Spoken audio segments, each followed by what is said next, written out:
Hey, Traveler, Paimon! There you are. I've been looking all over for you. Oh, hey, Sweet Lolly! What's up? Listen up. I have something really important to tell you. What? Are you serious? Natlan must pay the price for Mawika's use of the Ruler of Death's power. That price is death. And only Mawika's death can clear the debt. I had thought that the Ruler of Death might have a change of heart after seeing the people of Natlan come together and fight so bravely. But even now that the war's over and the threat to Natlan is gone, it looks like that death is still set in stone. I had to know your thoughts. I want to save her, but I can't do it alone. Okay, good. That makes me feel a little better. Thank you for standing up for us. There's clearly something special about you, so if anyone has a chance of defying the rules, that would be you. Oh, and please don't breathe a word of this to Mawika. I'm sure she's well aware of the cost of using the Divine Throne's power, but if she finds out that anyone else knows, it could ruin our chances to help. Got it. Mum's the word. Alright, that was the last major item on my to-do list.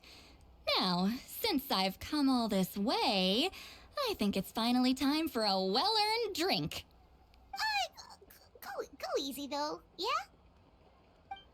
Don't worry, I said a drink. That means just one.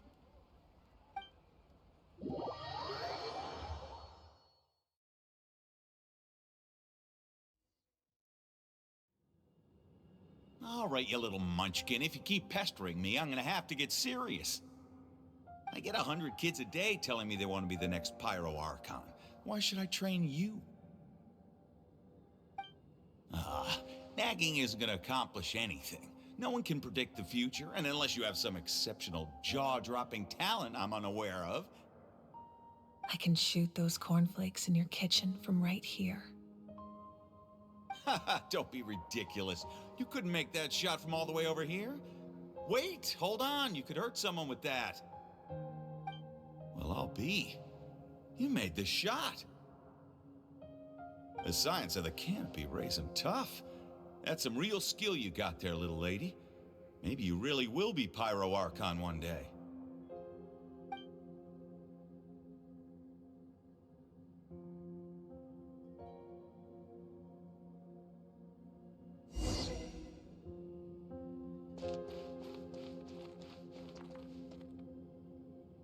See this? I'm the first one of us to get an ancient name. And it's not just any ancient name, but Mollypo. If you ask me nicely, there's still time to join my team for the pilgrimage, you know. No need to scowl. You lost and I won, it's no big deal. You want me to be happy for you when your turn comes, right? So cheer up. I'll get my own ancient name soon enough, and it'll be an even better one than yours. Oh, really? Well, good luck with that. What ancient name could beat Mollypo in our tribe? Unless... surely you don't mean Kiangozi?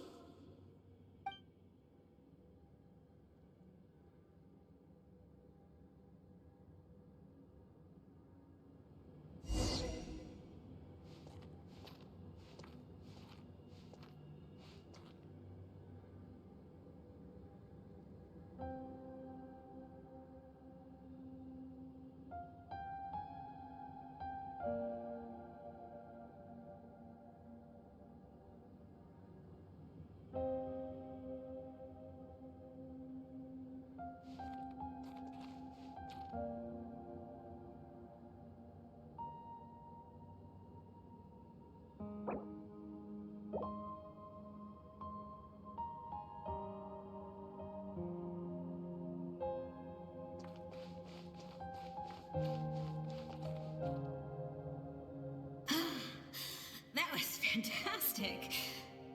Can't believe I beat you in a wrestling match for once. Can't be more than a few days now until you're officially made the Pyro Archon. Imagine me trying to schedule a wrestling session with you after that. Excuse me, Pyro Archon, but would you be able to take a day off from running the nation to wrestle with me? I heard that the Pyro Archon inherits the knowledge stored in the sacred flame. And apparently it can change your personality. I can't help but feel a little worried. Worried that you won't be able to beat me in a wrestling match anymore? Why would I be worried about that? Never mind. Clearly I'm just overthinking things. Why would you forget about me just because of some new job? Even if that job happens to be Archon. Come on, one more round.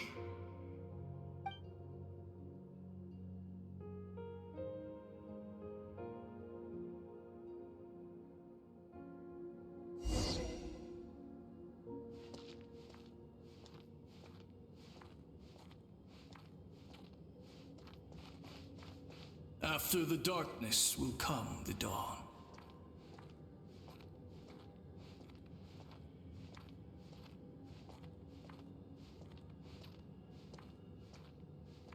No one fights alone.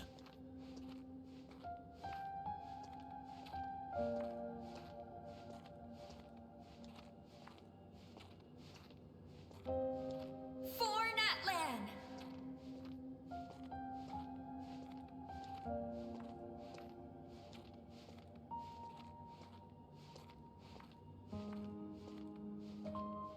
Look at the sky! It's getting brighter at last!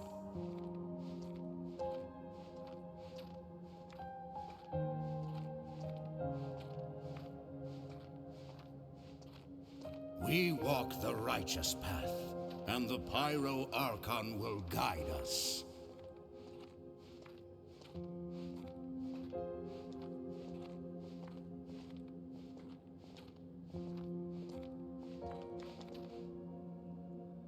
The victors shall burn bright, while the losers must turn to ash. I have done what is required of me. The rules are now written into the Night Kingdom, and this will help you to stand against the Abyss. It is still not enough. All this can do is give my people courage. It will not see us through a true catastrophe. If you are to make the Natlanese alone bear the consequences of a broken world, you will have to bring more to the bargaining table. You are the greediest human I have ever met, and the fiercest negotiator. No other would seriously ask to borrow my power. My domain is death, and its power comes at a great price. The question is, are you prepared to pay? I need that power. Only a hero can truly wield it, and heroes are not afraid of dying. No, a fear of death is ingrained in all living things. If the wielder of this power cannot conquer their fear, countless innocent lives will be claimed in their stead. For only then can the price be paid. Those are the rules. Mine is a nation that will not yield to the Abyss, and it will certainly not yield to your rules. As their culture and civilization is transmitted through the generations and their faith grows, the people will go from strength to strength and reach heights that even I cannot dream of. Very well. I shall agree to help you. But I am merely a shade, and I do not have as much freedom to do as I please as you might think. Then what do you propose? Keep this a secret. If I am questioned about it, I will deny all involvement and claim that treacherous Xbalanque stole my power. That will not be a problem. Thank you. I am glad we could reach an agreement.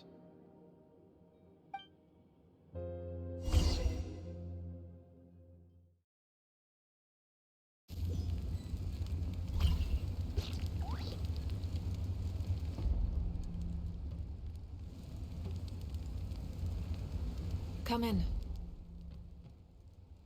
As you know, I've asked you to come here to discuss the task of wiping out the Abyss. Oh, but first, any progress on the ancient name? I'm surprised she was willing to help you, and by extension, me.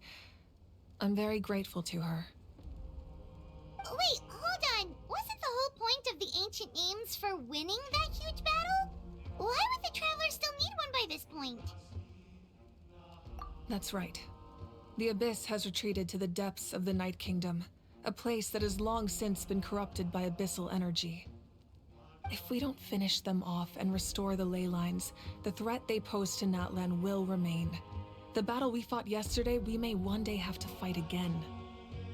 This is the fate Natlan has always been resigned to. For thousands of years, we have struggled on the brink of a looming darkness and never known true peace. But this time, I want to break the cycle and free us from this fate for good. With the sacred flame, I can protect myself from the abyssal corruption, but beyond that, you are the only other person who can resist it. If your ancient name can't be forged, I will go alone. But if it can, I'd really love your help. Not completely. After all, the Night Kingdom is still plagued by abyssal corruption. But when I used the power of the Divine Throne, it dispelled a lot of that corruption. Plus, your ancient name is a special case, so the Lord of the Night will take special care of you.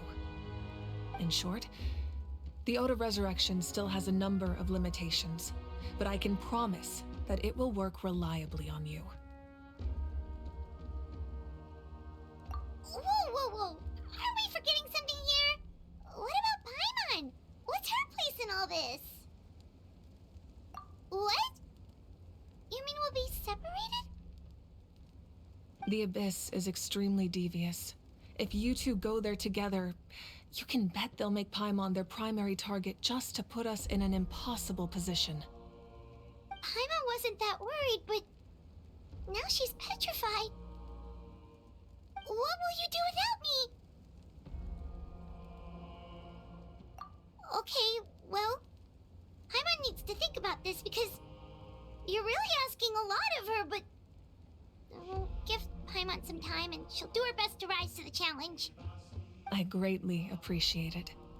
Everyone in Natlan knows how important this final battle is. You will be remembered and revered long into the future, until the end of time. If you have any other questions, please ask away.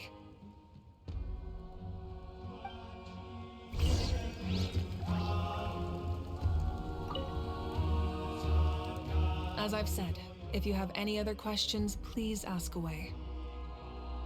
The work of rebuilding is underway, and people are flocking to join the effort. With everyone rallying together, I'm sure it won't be long before there's no trace left of the damage done by this war. The healing process, on the other hand, that's a bigger obstacle to overcome. Many are grieving, and there's simply no replacing the ones we lost. As the sun rises once more and we rediscover the ability to believe in the future, we must never forget their sacrifice. As I've said, if you have any other questions, please ask away. False sky. I have heard this expression before, but I think this was the first proof of its existence. I think there's a lot of investigating to be done to understand what the fragments behind the sky are and why they were hidden in the first place. However, from what the Adventurers Guild tells me, neither the split sky phenomenon nor the fragments have ever been observed in any other nation. My guess is that the Heavenly Principles wants them kept a secret. I just hope they don't cause me any trouble over it. Oh, you should be fine. We did something much crazier back in Fontaine and we're still here. Well, that's good to know. Anyway, the line I'm going with for the masses is astronomical anomaly. And I don't expect much of a backlash. Meanwhile, we can look into it at our own pace. As I've said, if you have any other questions, please ask away. That wasn't their souls we saw, but a snapshot of them in time. All the work of the ancient name engravers 500 years ago, who made some special modifications to their names. Their souls returned to the Night Kingdom long ago, and will have been reborn in Natlan since, albeit in a different form. For all we know, they may have already lived many new lives by now. And so, even though we will never meet again, they will always be by our side in one way or another. I think that gives another layer of meaning to the phrase, "no one fights alone." As I've said, if you have any other questions, please ask. We have a temporary alliance, but I can tell that saving Natlan is not his only goal. Yeah, Paimon still doesn't get why saving Natlan would be so important to him in the first place. Unless he's just a good guy who wants to avoid another Conria. But somehow Paimon doubts it's that simple. I wouldn't worry too much. Based on all the interactions we've had with him and knowing more about his background, I have a lot of respect for him. I don't think he has any ill intentions. Now, we should focus on the final battle. As I've said, if you have any other questions, please...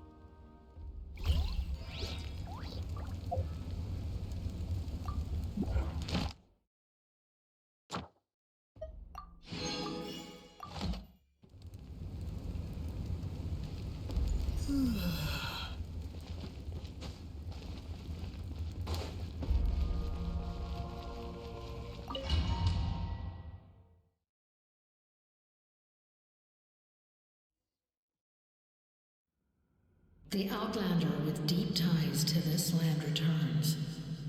And this time, he is alone. The power that the Pyro Archon used to strike back at the Abyss came from the Ruler of Death. From what I know of her rules, she will demand death in return. How do you know this? I see. So, the Ruler of Death sent you on your long journey. Natlan still has a final battle to fight, and I too have a final foe to face. For the sake of those countless lost souls, and a hope for Natlan's future, I need your help.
It's been several days now.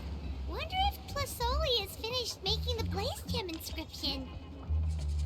Since Nechka's birthday is around the corner, let's go to the tribe and buy some things, and then pay the family a visit.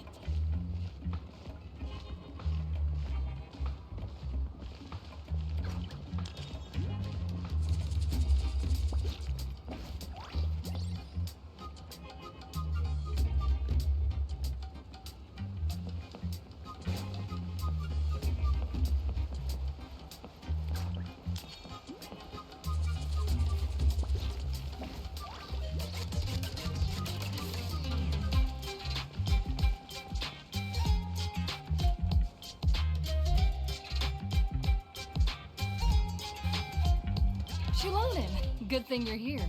I'm wondering if I can...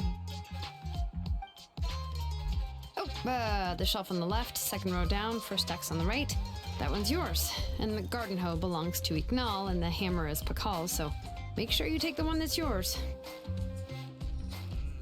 I haven't even said why I'm here. But looks like you're about to head out for a break. Yes, but I am going to take it right here. The temperature is just perfect today. Really?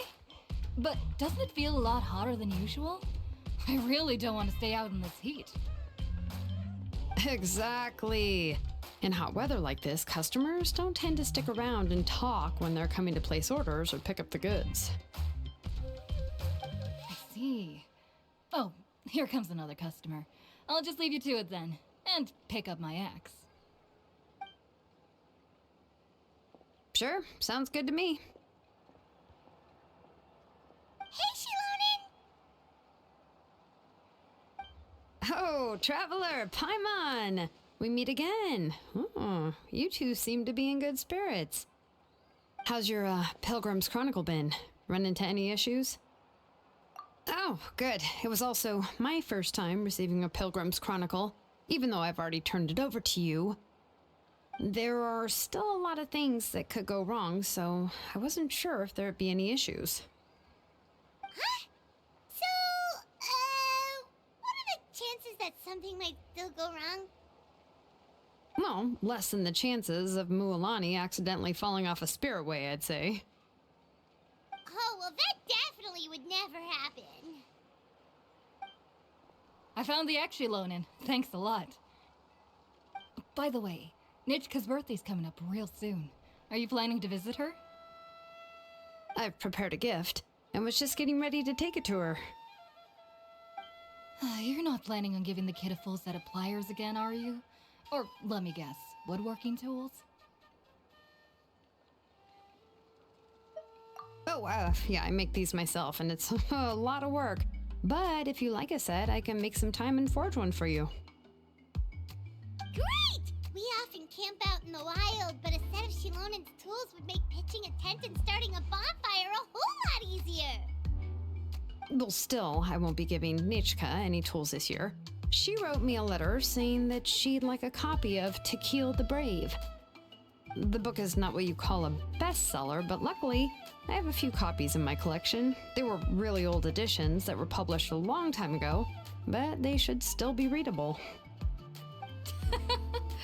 Children her age love fairy tales. The last time I was at Thesoli's, I even brought Nechka... Wait. What did I bring her again? It must have been her favorite thing, but,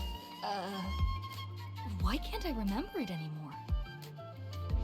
Oh, it is quite hot today. Seems you're about to pass out from the heat. Do you even remember your own name? My memory can't be this bad. It's just these last few days.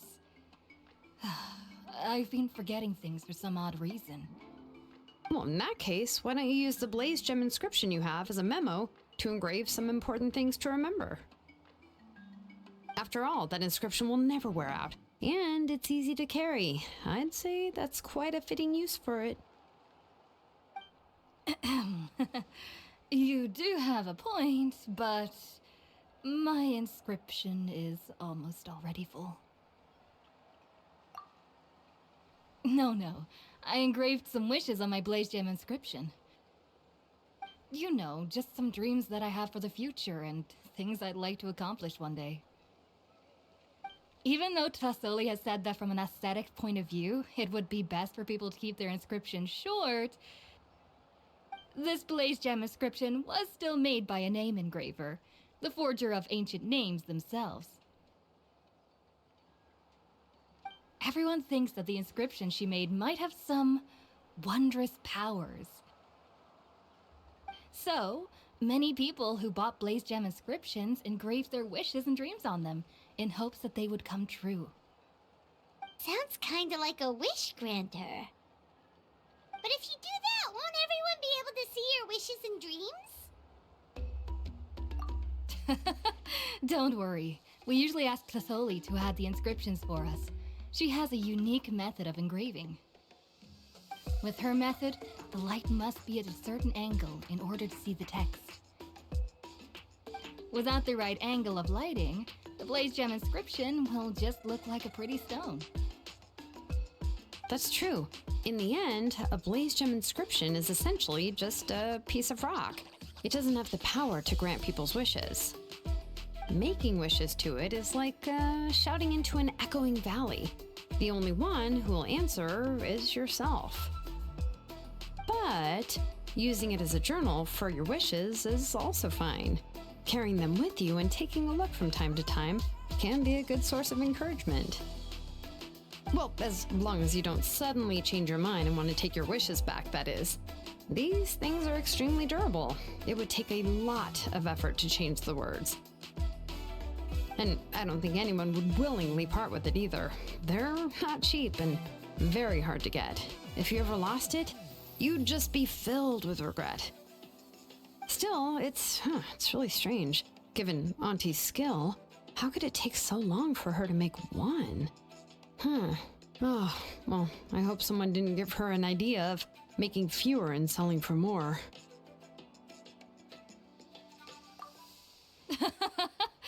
It's true. Chevin would totally have put that in her ear. Still, I don't think it's such a bad thing for Tassoli to make some money by selling these. At least she and little Nachka are better off now, and won't have to worry about the cost of treating her illness anymore. I was really worried about their family at first, and was even planning to send them some...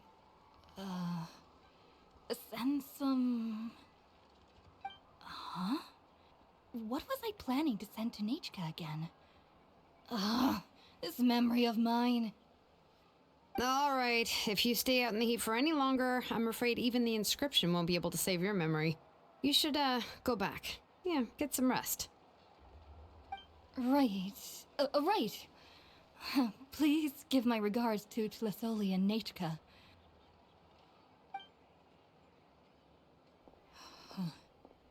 What's going on? Maybe I should go talk to Ernly to get some medicine. So you'll be going to Nachka's birthday party too, Shilonen? Oh, perfect! Then let's go together! Oh, yeah, sure, but I didn't expect you to know Tassoli too. She hasn't been coming to the tribe much lately, so how did you get a chance to talk with her?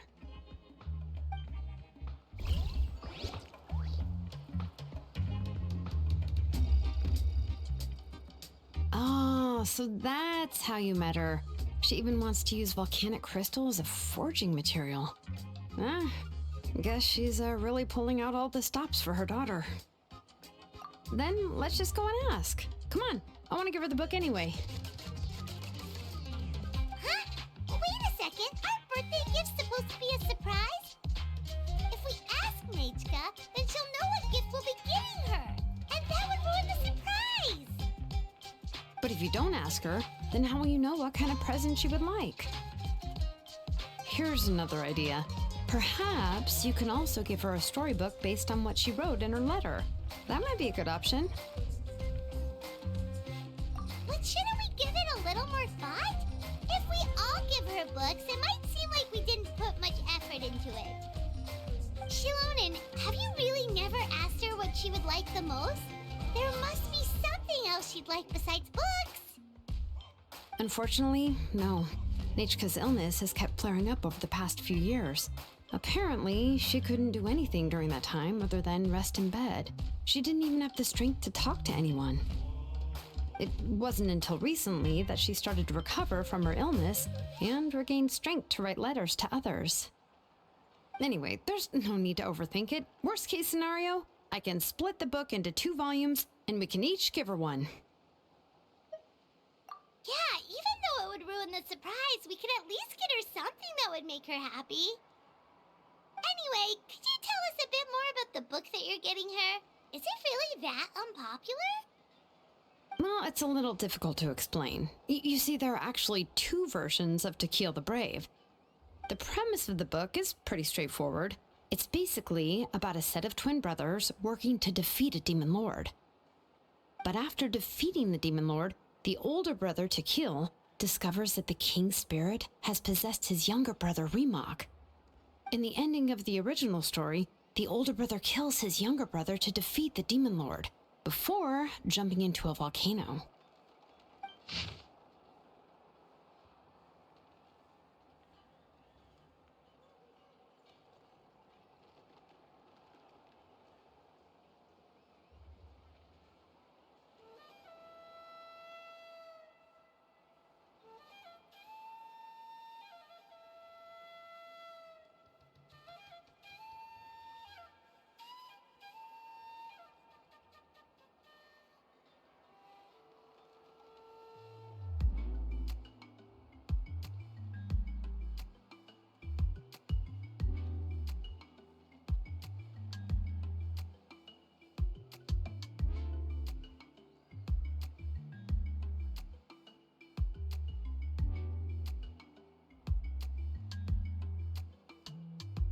I remember there was one line that was super popular at the time. If I still remember right, after being possessed by the goddess Coatlicue, Remok said, "I do not wish to see your blood be reduced to ash, but I have seen the light of your heart and spirit. Remember my name, brother. As long as you remember me, I will never have left." The other version was released only recently. The author heard a suggestion from someone and suddenly decided to try and make a stake in the fairy tale market, so the story was revised. In the revised version, the brothers killed the demon lord together and both survived. According to the author, this gave the story a happy ever after kind of ending. However, the revised version was not well received. After a month on the market, it had hardly sold any copies and the books were collecting dust on the store shelves. The store owners desperately tried to get rid of the book, and have resorted to all sorts of promotions and discounts to sell it. Even now, the only edition of To Kill the Brave you can find in the market is the newer one, whereas the older edition is nearly impossible to find. Anyway, I couldn't bring myself to give such a poorly rated book to Nechka, so I spent a few days looking and managed to find a few copies of the old edition in a warehouse. I picked out a copy that looked relatively new, and wrapped it up as a present for Nechka. If you're interested, I can give you this extra copy to read. The pages are pretty old though, so please be gentle with it. Oh, and here's a copy of the newer edition too. They gave me a free copy when I went to buy some chocolatl. So that's how they're trying to sell off the book. Could it really be that bad? Even Paimon's curious now. Let's get going. Telesoli lives pretty far from the tribe, so it'll take us some time to get there.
Go on now, Yengu.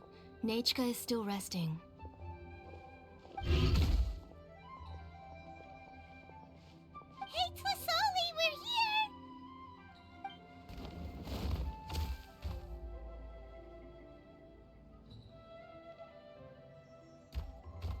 Oh, what a surprise.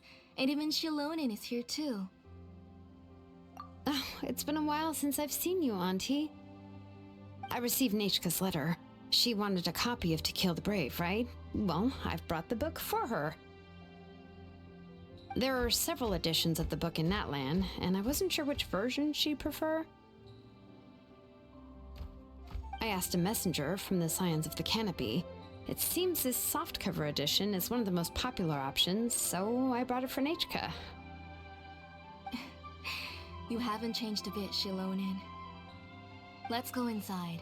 I was just boiling some chocolatl, so you can all try some. Shilonin used to love drinking chocolatl. When she was little, she would always have several cups every time she came to visit me. You were already a big girl by the time I finally had my Nachika. Alright, for now let's... Oh, Auntie, let's go inside. Traveler, please help me get her into the house. Oh, Paimon will help too! Be good, Yengu, and don't get in the way. All right, let's get indoors. Watch your step, Auntie.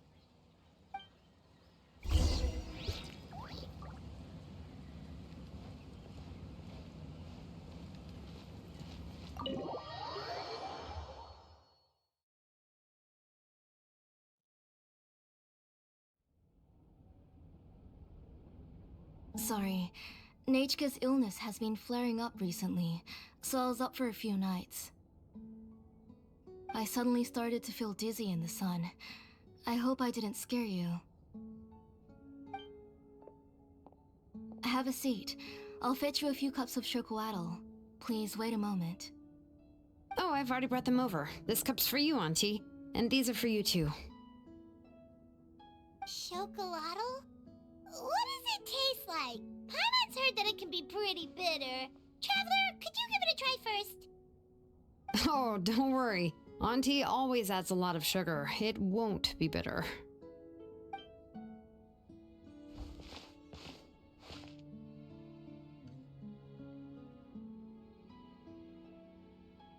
The last time you came to visit, you were still just a kid. But now you're a pillar of the Children of Echoes.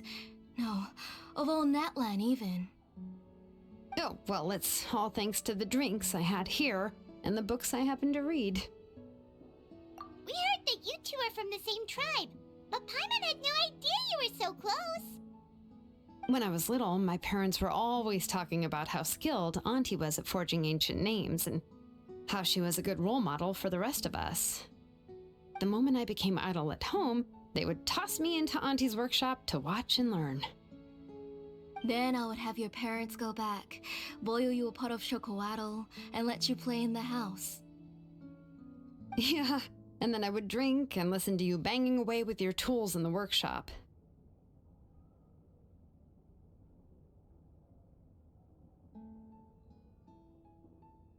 But eventually, she moved out of the tribe to find some more space, and I didn't have the chance to visit again after that. But why did you seem so familiar with the place when you went to the kitchen for the drinks just now? Because the layout of this place is identical to her old house. Let me see. Yeah, that should be Nachika's bedroom then. That's right. I remember you used to hunker down in the room to read and draw. But you're all grown up now. Even if you wanted to live here, I'm afraid you've already outgrown Nachika's bed. That's how Nachika sees Shilonin too. Whenever she's feeling better, she always asks me when her pen pal sister will be coming to visit. Well, yeah, I'm here now, and even brought a gift as an apology. I'll leave the book here. You said Nachika asked you for the book? I hope it wasn't too much trouble to get. Really, I'm surprised that she even asked you for a present. When she's at home, she'd even ask me for permission to eat some snacks. Maybe I've been too strict with her. She's obviously starting to like her big sister more than her own mother. Oh, really? Well, I'd say I really haven't done enough to deserve the title of Big Sister. Yeah, I wasn't able to help her when she was sick, and I didn't even come and visit her that many times. Well, the only thing I have been able to do is to help her find some books. Don't be too hard on yourself, Shilonen. You have great responsibilities as the name engraver of the tribe. We both know you are far too busy to take care of her. The responsibilities on your shoulders also became far heavier when I gave up on my work. You just had more important things to tend to, Auntie. No one in the tribe blames you. We all know that Nachka needs her mother's care. But that doesn't change the fact that I gave up on my work. And even now, I still have not found the courage to pick up my hammer again. I'm sorry to leave you to shoulder all the responsibilities alone, Shilonen. Oh. Whoa, why so somber all of a sudden? Don't be so sad, everyone! Hasn't Nachka gotten better lately? Oh, relax, Auntie. I can handle the work. But once Nachka is back on her feet, you should get back to work and let me have a vacation. You'll be the one who's busy then, and I'll be sitting at the side drinking chocolatl and cheering you on. If that day really comes, you can have as much chocolatl as you like.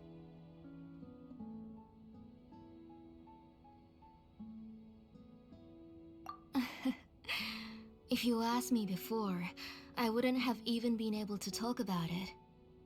But now that she is gradually recovering, I've also gained some courage to face what happened back then. Nachka's illness actually originates from the Abyss. That night, I was in the tribe, having a discussion over the forging of new ancient names. Before we could finish our discussion, the alarm started to ring outside. A horde of monsters from the Abyss suddenly attacked the tribe, so everyone banded together to fight them off. I joined the fray as well, and it wasn't until the monsters were repelled that I got back home with some guards from the tribe.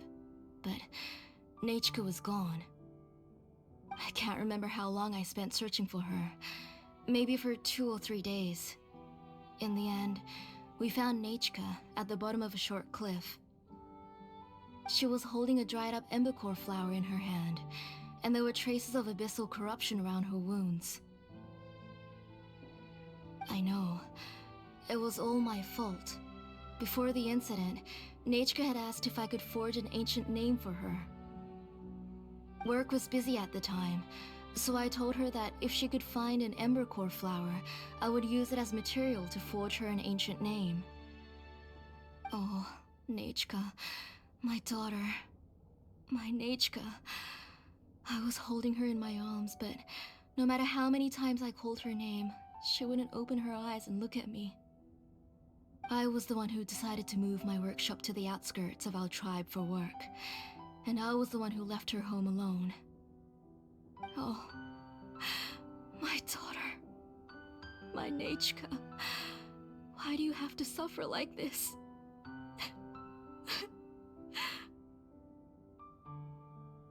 Whoa, hey! It's okay, right? Nachka's getting better. She already has the strength to write letters now, doesn't she? Well, Shilonen has even brought her a gift. Sorry. I just can't control myself whenever I remember that time. Phew. Alright. It's not every day that we get guests. I really shouldn't be crying like this. I asked someone to buy some ingredients for me, so why don't you stay for dinner tonight? I'll make some shrimp bisque, grilled fish and mint sauce, and tower tacos.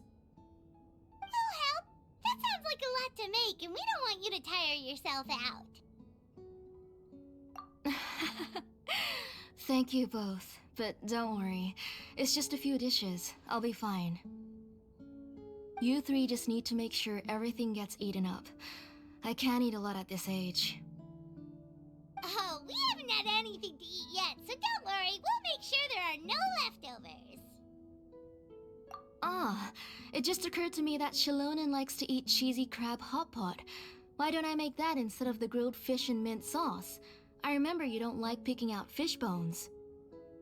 Nah, both are fine with me. I've learned to just chew up the fish bones now. Oh, come on now. If you don't want to pick out the bones, I can just take them out for you.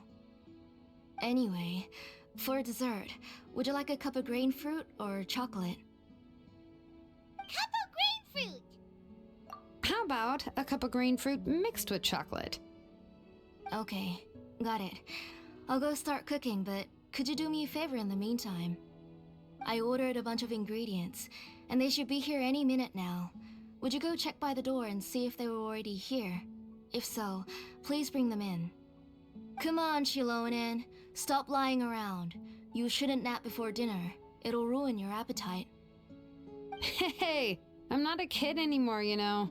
You don't have to worry about my appetite. That's beside the point. If you don't watch out for your health while you're still young, then when you get older, you'll... All right. I'm getting up.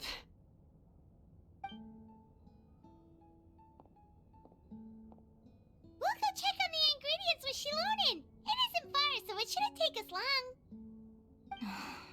That kid.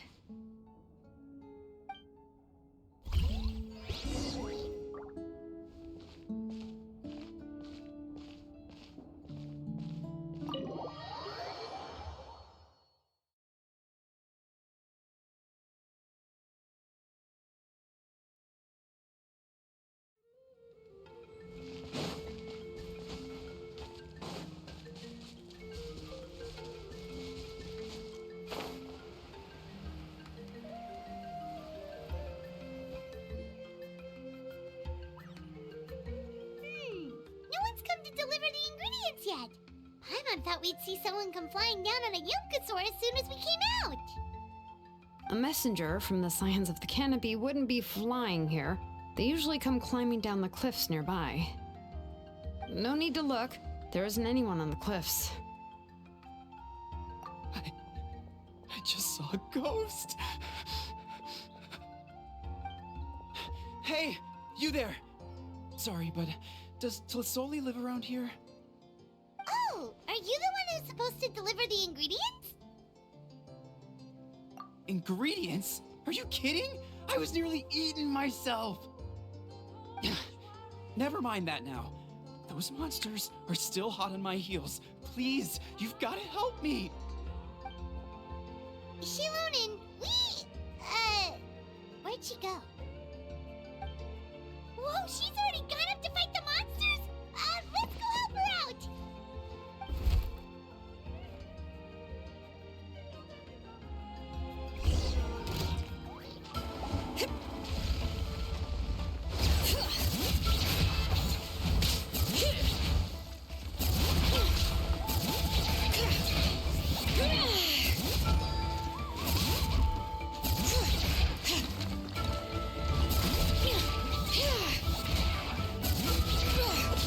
Eyes on me!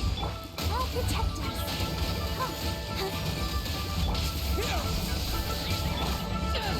Back off!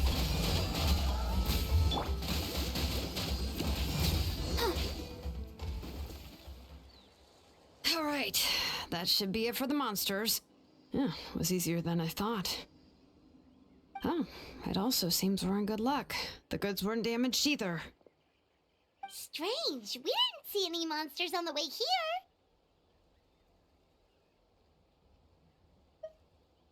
Yeah, right. I use this road to deliver goods all the time, and I've never been attacked like this before. It's the main road in and out of the tribe, so people often come here to clear out any monsters. This area is usually very safe. I don't know what happened, but it seems like all the monsters around here have gone berserk. Even the docile Tepetlosaurs are in a frenzy. Tlisoli doesn't even forge ancient names anymore, so why can't she just move back to the tribe? If she comes back, Nachko will even be able to find some playmates. She's so young and hasn't even... Nachka's playmates. No, wait, I feel like my kids have played with her before. They've even told me about Nechka's favorite game. If I remember right, it was... strange. I always remembered it before. How could I forget all of a sudden? Look at that! He has a Blaze Gem inscription too! You should go back to the tribe. It seems like you had quite the scare today. We'll take the ingredients back for you. I'll carry these bags, and you two can carry the rest. Huh?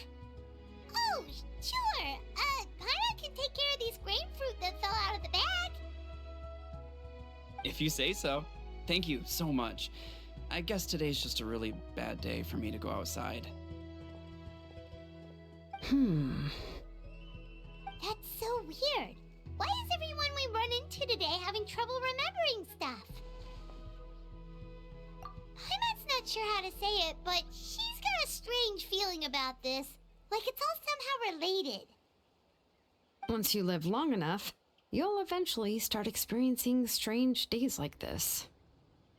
Let's bring the ingredients back. Otherwise, we won't have anything to eat tonight.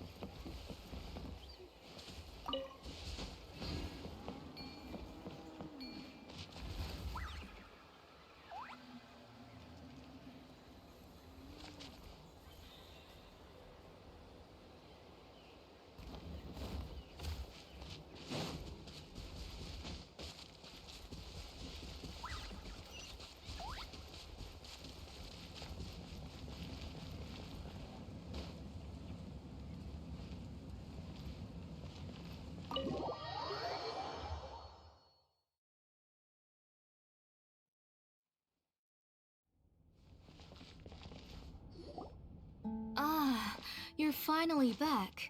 What took you so long? I was starting to worry. Oh yeah, we ran into some small problems, but everything's fine now. Alright, as long as everything's okay now. You all have a seat. I'll get the food ready. It won't take long.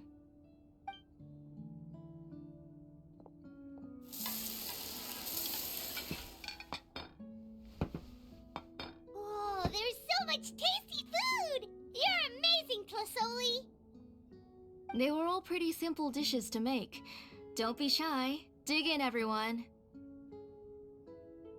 But Paimon can't reach that dish! Could you give Paimon some? Come on, come on! Ooh, yeah. Can I get another serving, please? You're done already? Do you even chew when you're eating? Of course! Didn't I say that I'd chew up the fish bones? I'll have just one more fish and leave the rest for Nechka. It's okay. Just go ahead and eat all you'd like. Nechka can't eat these dishes anyway. Her body is too weak to digest these kinds of things. I'll just make some broth for her. Oh no, but Paimon thought she'd already recovered from her illness. Injuries caused by the Abyss cannot be undone. The doctor said the fact that she's stable is already quite a miracle. But it's okay. Nechka can talk to me now and can even hold my hand. That's more than I could ask for. Even if she will never again know that I am her mother. What do you mean? The doctor said the Abyss has had an irreversible effect on Nechka's soul. She's lost all her memories from before she was injured. The doctor also said this sort of memory loss isn't like simply forgetting something. Rather, she can no longer remember anything from before that fateful day. Huh? But how does that happen? You know about the woven scrolls that the Masters of the Night Wind use to record things, right? Well, generally speaking, forgetting things is like when the woven scrolls would gradually start to fade. As long as you repaint and weave the threads again, the faded memories will come back to life. But the case of Nechka's memory loss is as if her woven scroll had been cut in two, and the portion of the past was burnt to ashes. The books she loved to read, the flowers she took joy to grow, and the time she spent in this house were all cut off by the abyss, and can never be retrieved again. As one example of that, Nechka now only sees me as a strange, unfamiliar auntie who claims to be her mother. She's a good kid, and doesn't want to upset this lady who's been taking care of her so much, so she still calls me Mom. But I've always had a feeling that she's constantly wondering about things like, where is her real mother? Why is she stuck here in this house? Was she abandoned? Nechka really has no idea that her real mother is right in front of her, and has never left. So you plan on recreating Nechka's woven scroll all by yourself? What do you mean? Or should I say, you've already started reweaving that scroll long ago. The delivery guys. I saw it hanging from his waist, so I asked to borrow it from him. Don't worry, I'll return the inscription to him once we've figured everything out. These things aren't cheap, after all. When did you know? Yeah, I noticed it back when Blaze Gem inscriptions suddenly became popular among the tribe. It was then that I also noticed that everyone wearing Blaze Gem inscriptions had varying degrees of memory loss. Traveler, you've picked up on it too, haven't you?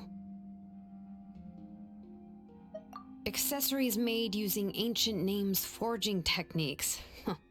For what's only supposed to be a pretty souvenir, this inscription contains a phlogiston engraving with a truly overkill level of complexity. The shapes and patterns of these engravings are also identical to that of an ancient name. By making just a few slight adjustments to the layout and connections of the main pattern, you can pretty much qualify this Blaze Gem inscription as a bona fide ancient name. And yet, you've never told anyone about these engravings in the Blaze Gem inscriptions that can be activated at any time. Am I right, Auntie? I knew you were a sharp one, Shilonin. That's right. I have a way to cure Nechka and restore all her memories. It's actually quite simple. I want to forge an ancient name for Nechka that contains all of her past memories. And the reason they must be approved by the Wyab is because the memories they bear are all stored within the ley lines. Extracting those memories from the ley lines requires the Wyab's assistance. But your plan wouldn't need you to do any of that, right, Auntie? Your Blaze Gem inscriptions will help you complete that part of your plan in the ley line's place. You will use the inscriptions to form a massive memory bank for Nechka. And the ancient names you're trying to forge will be used to extract corresponding memories from the memory bank. A memory bank? Wait, so the reason all those people were having trouble remembering stuff is because the Blaze Gem inscriptions took away any memories related to Nechka? Using other people's memories of Nechka to reconstruct her past? This is the first time I've heard of such an idea. You've seen through my plans, Shilonin. You're as outstanding as ever. Far more brilliant than me. I intend to use this method to collate all the memories related to Nechka and allow her to regain her past again. But wouldn't extracting memories like that hurt the person carrying the Blaze Gem inscription? Not at all. Every time a Blaze Gem inscription extracts memories, the process is under my precise control. That way, there's no chance of anyone in the tribe getting hurt. This is the central inscription that controls all the other Blaze Gem inscriptions, which will also soon serve as Nechka's ancient name. You made all of this yourself, Tlasoli? Yes, it was lots and lots of work. It was truly exhausting. Or perhaps I've just grown old. You saw it yourself. I nearly fainted just from being in the sun. I could collapse tomorrow, or even in the next few moments. but Nechka's ancient name is still far from completion. I've solved the issue of storing memories, but I still don't know how to connect Nechka up to this central inscription. I thought you just modify your own ancient name. I considered it, but this matter doesn't have anything to do with my ancient name. It's of no help to me, and I don't need its help now. You know the price to pay for making something like this. Yes, I do. But as long as I can get my Nechka back, I'm willing to do whatever it takes. Otherwise, Nechka won't have any chance of reclaiming her past once I'm dead and gone. She won't remember me, and she won't even remember why her name is Nechka. When that time comes, she'll be left to drift around the world all alone, unknowing of where she came from or where she should go. She is my daughter, the one to whom I gave the Nechka name. Whether it be as her mother or as a name engraver, I can't simply stand by and let her name disappear. Shilonin! I'll take the central inscription with me. I'm going to completely disassemble it to confirm its components and uses, and I won't make any promises until I've checked everything. Say goodnight to Nechka for me, Auntie. Oh, wait. I've also finished the inscriptions for the Traveler in Paimon. Let me fetch them for you.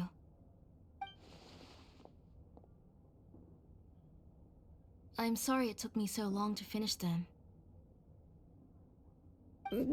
Hold on, Auntie.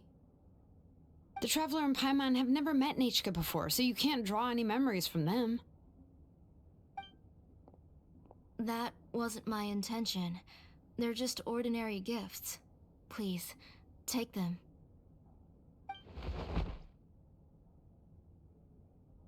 Huh? What was that noise? Nechka must have woken up and wants to get out of bed on her own. Sorry, I'll go check on her first. Nechka, don't try to get out of bed. Just tell Mom if you need anything. You go ahead and take care of Nechka, Auntie. Let's go, Traveler and Paimon. There are a few things I want to tell you.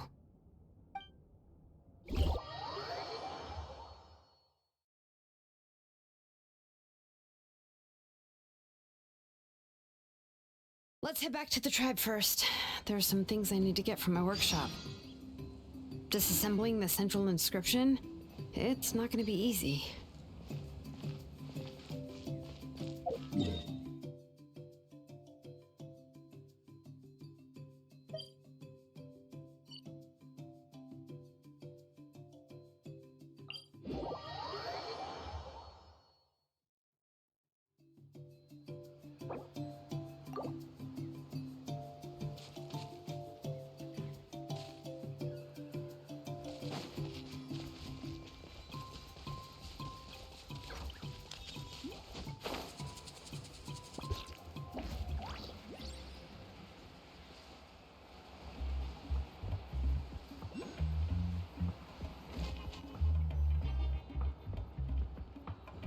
You two can wait outside for a moment. I just need to go in and grab something.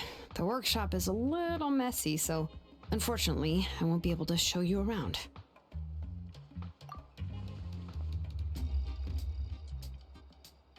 Oh, yeah, that's not really what I mean. It's not the mess that's really the problem. It's just that the workshop is cluttered with way too much stuff. Books, files, and even ancient texts I got from the Masters of the Nightwind. Everything's piled up to the ceiling. You probably won't know where to step once you're inside. Kachina suffered quite an unfortunate series of events the last time she went inside. Well, I suppose it was my fault for being so focused on searching for information at the time that I forgot to lock the door. After entering the workshop, she was shocked to find herself face to face with a massive woven scroll from the Masters of the Nightwind, and then she turned around and knocked over a huge stack of forging blueprints. She tried to step out of the way, but tripped on a poster tube that was behind her, and then boom! The forging blueprints came crashing down right onto her head. Oh no! She's lucky I noticed in time. I found Kachina in a daze and managed to save her before an entire set of the history of the Children of Echoes was about to bury her. I then dragged her up to the second floor. Ever since then, Kachina always waits outside the door and doesn't dare take a step in whenever she comes to see me. Yeah, you're an artisan and craftswoman after all. We thought there would be weapons and armor hanging all over the place. But it seems more like a library than a workshop. Well, my primary work is forging ancient names, which is much trickier than making swords and tools.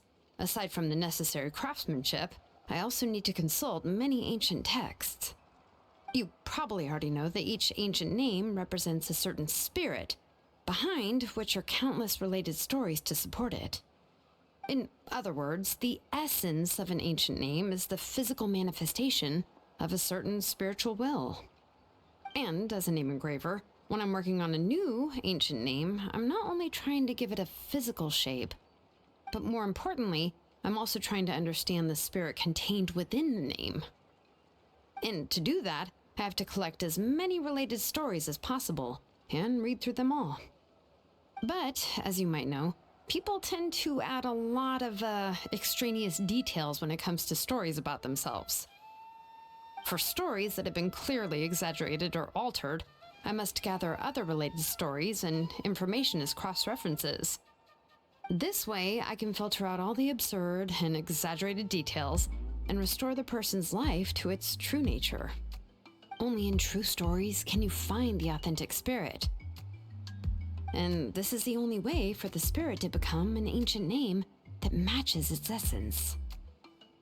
We've heard about the concept behind ancient names before, but after hearing you explain the details, Paimon can't help but think that ancient names are really powerful.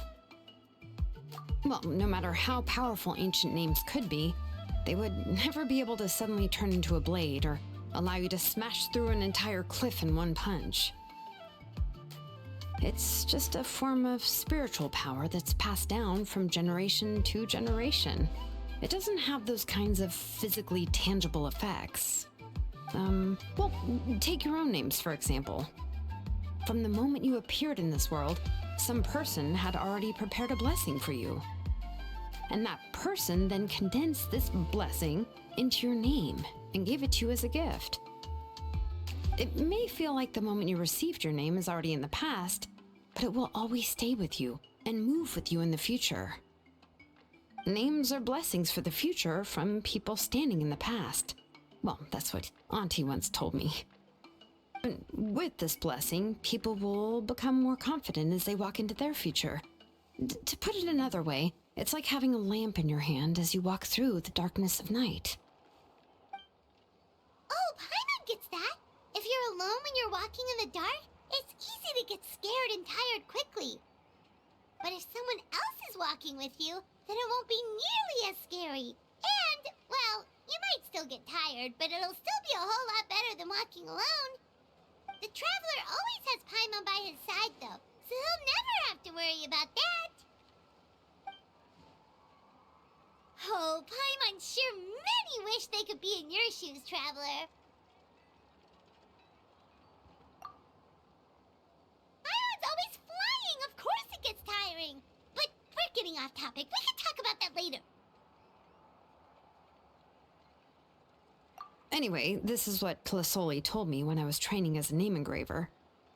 And to be honest, I've only understood 20% of what she said at most. I've never been able to figure out the rest. But doesn't that mean you basically don't get it? Well, that's not entirely true. Auntie and I have at least come to a consensus on the most important thing. You know what? I am sick of talking. We can talk about all of this later. Please, wait a moment while I grab my things.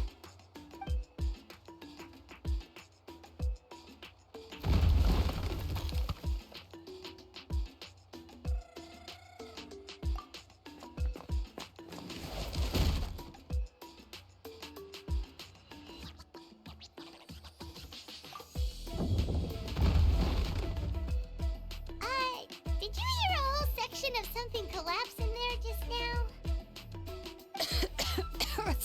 It's fine, it's fine. It was just a bunch of very old ancient name records. I've already made copies of them. I kept this set of phlogiston wedges in the back, so it wasn't easy to take out. I had to resort to brute force. Come on, let's go disassemble the central inscription. It shouldn't take long.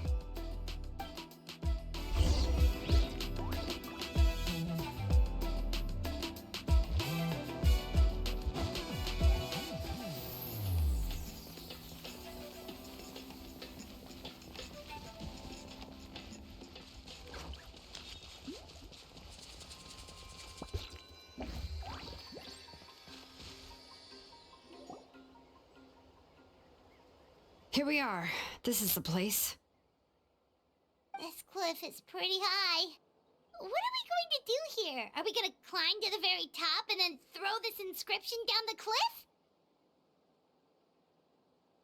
I'm going to use phlogiston to make an engraving circle on the cliff wall.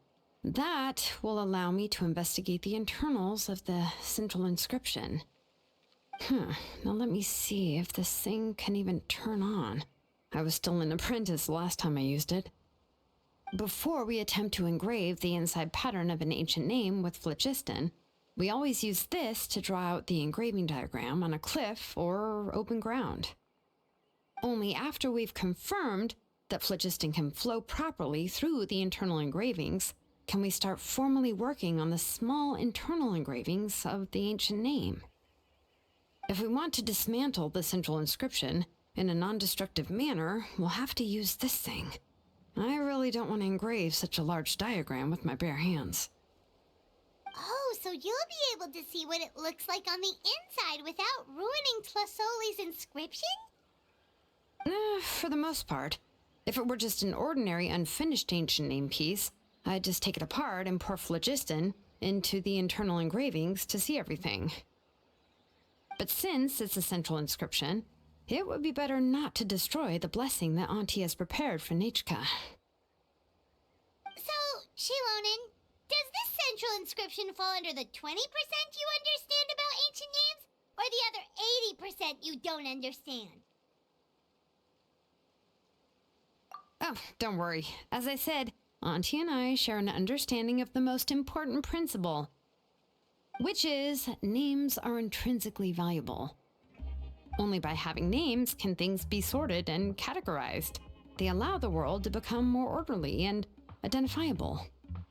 For example, when I order ore, I would usually say I need volcanic crystals of about 35% purity and no more than 3% of impurities.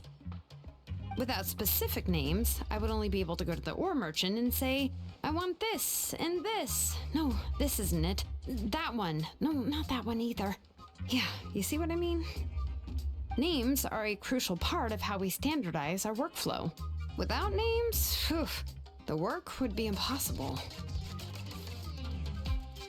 Yes, because forging ancient names is first and foremost a technical job. There's no debating that.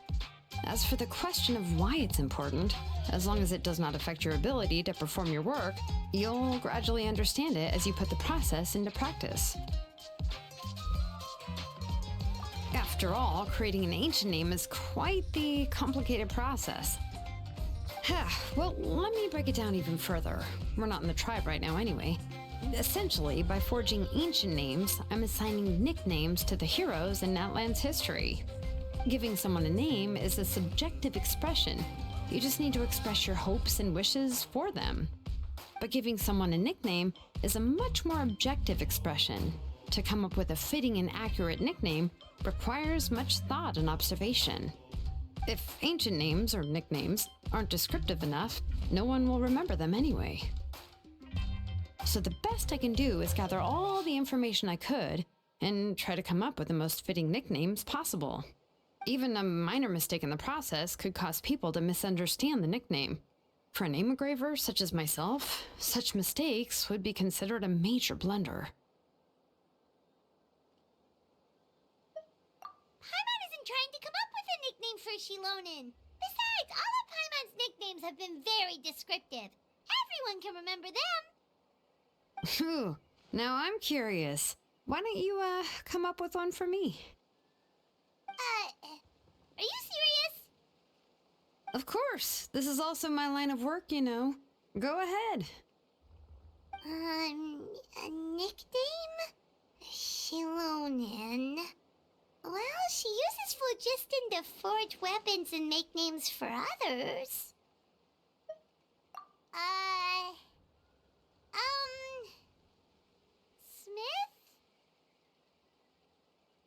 Smith?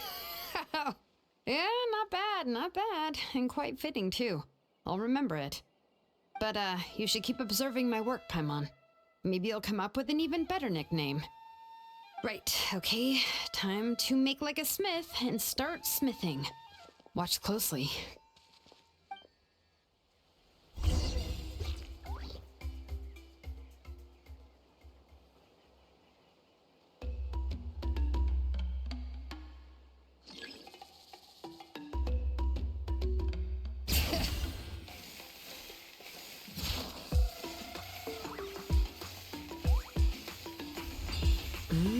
Adjust the inclination by 2 degrees. Stop. The error margin is within an acceptable amount, but I'll extend the inscription link a little more just to be safe.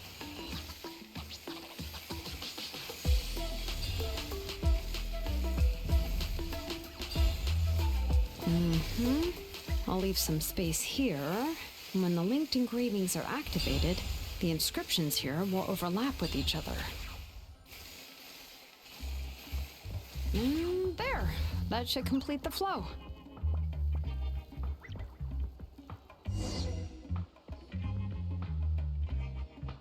Amazing, Shilonen! You were running all over that cliff as if it was flat ground! Oh no, it doesn't have anything to do with my tribe. It's just the phlogiston adhesive I have on my shoes. But after all that running around, I'll have to infuse them with more phlogiston again. Huh. I should prepare a spare supply of phlogiston to bring with me next time.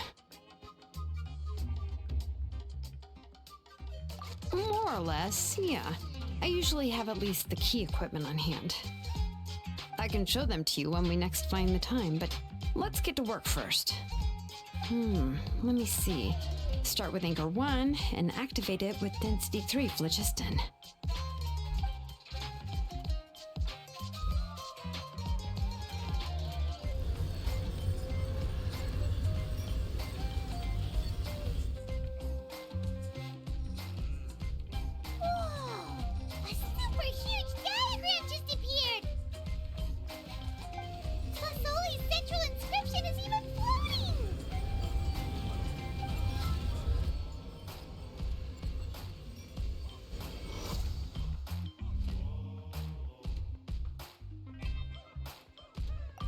Are you done checking the inscription, Shilonen? How does it look? I didn't find any anomalies in the phlogiston engraving. All the adjustments are indeed based on ancient name engraving techniques. That means we can help Tlasoli and Machka now, right? Well, probably, but I have good news and bad news. Oh, but I'm also just going to go ahead and share both, so it's not like you'll have a choice in the matter. Paimon will cover her ears after the good news. Well, even if you cover your ears, the issue will still continue to exist. But, before we get to that, I want to ask the Traveler a question. What are your thoughts on absorbing memories?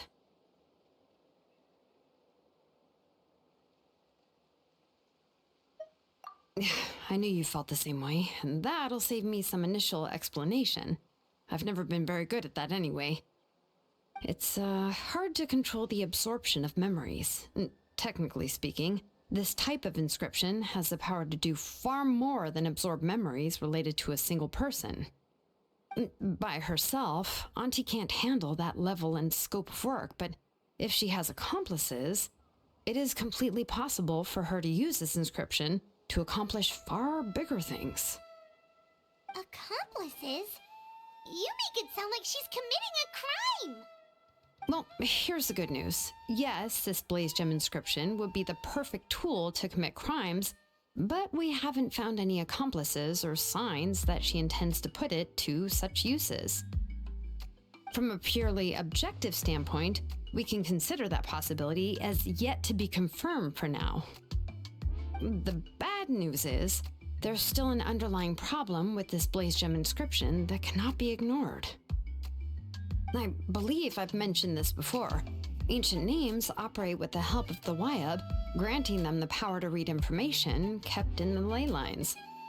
In this process, the Wyab actually function like relays, helping the ancient name bearer sense the information from within the ley lines. If you remove the Wyab from the process and don't use any tools, then finding a specific story is akin to trying to scoop up a specific grain of sand from a rushing river. Yeah, exactly. Anyone who attempts to do so will likely lose most of their cognitive function or become a babbling madman who talks to themselves all day long. Now, let's consider the memories that Auntie has gathered as the ley line, and Nechka as the only ancient name bearer of this ley line. There's no way Auntie would let Nechka plunge into the river of memories without any tools. She'd only be overwhelmed by the surge of memories. And considering that Nechka has forgotten all of her past, she'll be unable to work on her own to accurately find the correct past. Only Aunt Tlisoli can help her filter the correct memories of her past. So, if my hypothesis is correct, Auntie is actually planning on turning herself into Nechka's Wyab to help her extract the corresponding memories in the different situations she may face. In an ideal world, this would be perfectly fine, as long as every extracted memory is correct. Nechka would essentially be getting her past back. And I also believe that there won't be any mistakes in everything that Auntie remembers about Nechka. But Auntie is not a Wyab. Her body won't be able to handle the load for long. But how can we solve this problem? No matter how we try, Tlasoli will... Names are blessings for the future from people standing in the past. I've also made up my mind. Come on, let's go see Auntie.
Shilonen.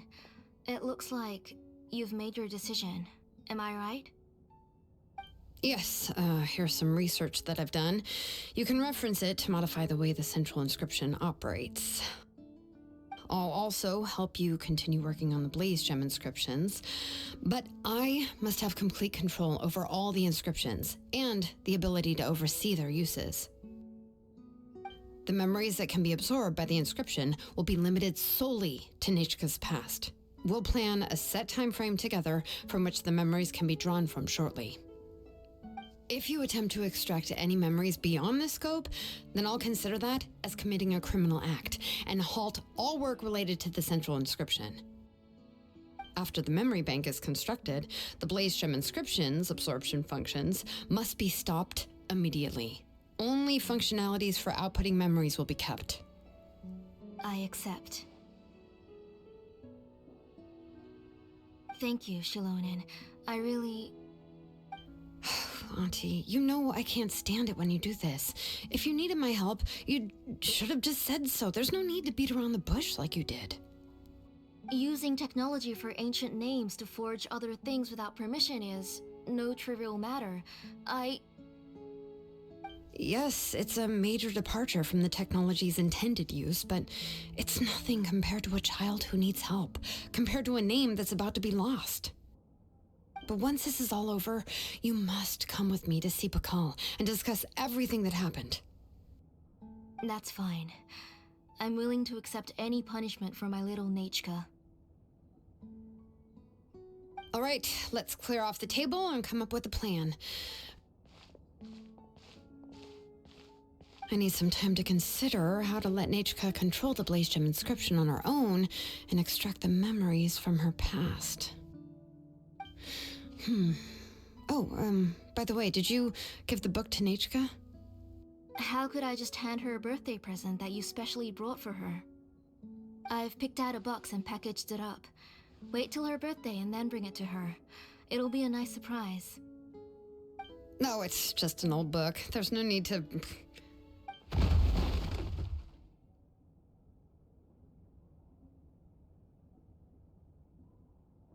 Oh, is Nachka up again?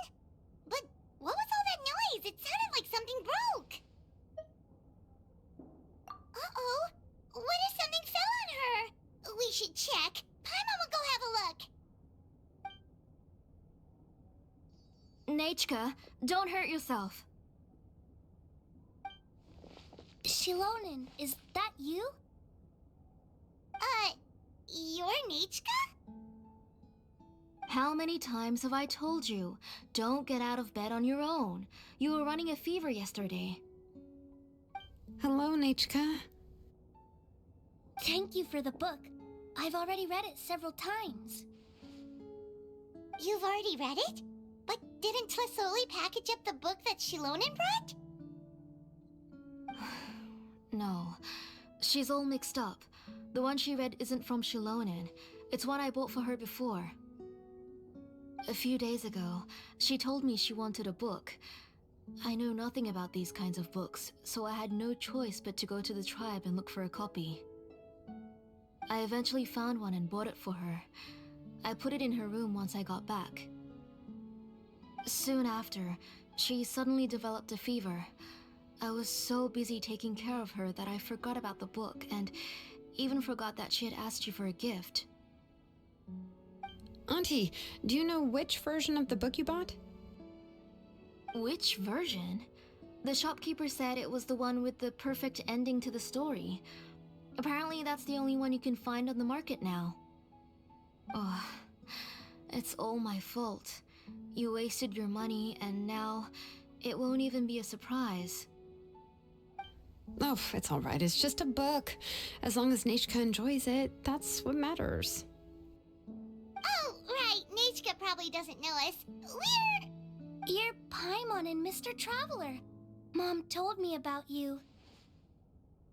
Oh, seems like everyone knows who we are now. Yeah, Nachka seems to be doing pretty well today. Since she's been stuck indoors for the last few days, why don't we take her out for a walk?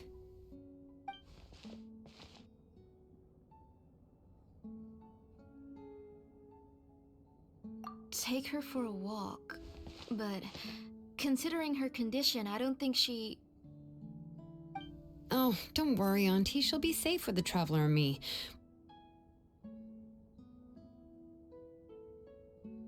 We won't leave the tribe, and if anything comes up, we'll be sure to find the doctor immediately. Besides, it's her birthday in a few days, and we need to go to the tribe to buy some things. Let's give her a proper celebration. What do you think, Auntie? I promise I'll be good, Mom. Didn't you say before that I need more fresh air? All right. As you wish. I also happen to have a few repaired Blaze Gem inscriptions that I need to get back to the tribe. We can go together. Wait for a moment. I'll go get Nachka's water bottle and some towels. Some medicine. Oh, and a parasol.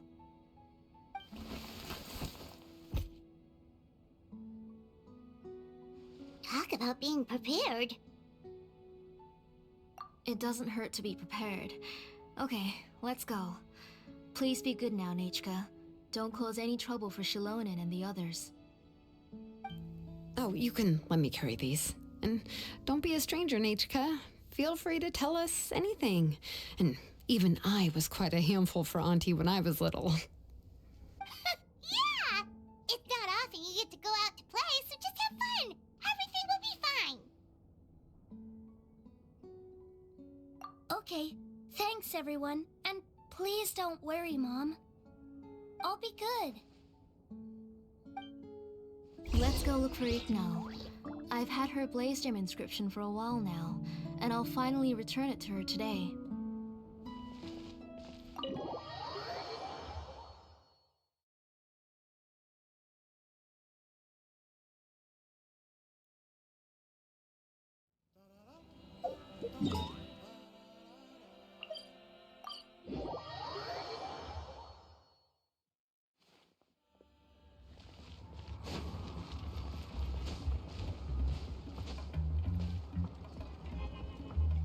Tosoli, what brings you to the tribe today?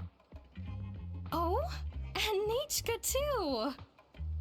Oh, she seems to be doing much better now. She's even out and about. I'm sure it won't be long before she'll be playing with Chanil and the others. I hope so. Here, Ignal. This is your inscription. I've finished repairing it. Oh, thank you for bringing it back for me. Oh, by the way, I came across a piece of good quality ore a while ago. I was thinking of using it to make some pretty jewelry for little Nichka. I remember that Nichka would become so happy every time she saw a shiny ring. Right, Nichka? I'm sure she'd love that. Thank you. My pleasure. Give me a moment. I'll bring the ore. Oh, I can make the jewelry for her. What kind would you like, Nichka? I would like... something shaped like an embercore flower would be nice. She was always asking me before to make her an ancient name with an embercore flower design. Noted. I'll make that as a gift for her next birthday. Sorry, Nichka. It won't be a surprise for you. That's okay. Thank you, Shilonen. Found it! Sorry to keep you waiting. Here, please take it. By the way, Nichka, feel free to write to me if you ever want to know more about ores. Well, I was shocked last time when you wrote me out of the blue asking for a volcanic crystal. Sorry about that. She can hardly contain her curiosity now that she started to recover. She's still too weak to go out whenever she wants, so she begs me every day to help her write letters to people in the tribe about all sorts of things. That's how you know she's one of the children of Echoes. It's normal for us to be interested in ore. Everything's looking up! Oh, we're just like the main character in the new version of To Kill the Brave, when he was about to save his brother Remak. According to the story, we should be right around... let Paimon see... To kill prayed to the goddess of mountains and fire. Let my brother's name ever live on! I am willing to sacrifice my heart and blood in return. The goddess replied, I've heard your prayer, but your brother is no longer your kin. His name has sunken into the deepest of depths. Then Tequil said, turn my blood to fire so my heart may illuminate the depths. I will bring my brother back before my blood runs dry. Oh, you remembered that whole line, Nichka? Paimon remembers that's exactly what the book... Wait, what did the book say? Paimon finished both books in one sitting. A lot of their content is nearly the same, so it's easy to get mixed up. But the ending in the older version is more interesting, even if it's hard for kids to, well, completely understand. Oh, wait! Nichka hasn't read the other ending. It's okay, just wait a bit and Paimon will read it out for you.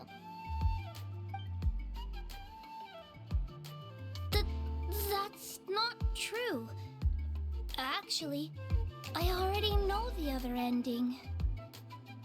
You already know the other ending? But didn't you only read the edition your mom got for you? Hey, What are you all chatting about so happily? Huh? Mom, Mr. Traveler and I were just talking about the ending of that book. We were just talking about how the bad guy was defeated and everyone returned home safely. It's a really happy ending. Aren't happy endings always nice? But if you already read the whole thing, then what will Mom have to read to you at bedtime? Guess you'll have to go to bed early tonight, but I'll buy you some more fairy tales next time, okay? Okay, Mom. It's pretty good quality. I'll be able to give Nachka a beautiful and durable piece of jewelry for her next birthday. But, you know, for now, let's focus on celebrating her upcoming birthday. Where are we headed to next, Auntie? Next, let's visit Apishpalan. He should be close by. Stay close, Nachka. Don't go too far. Yes, Mom.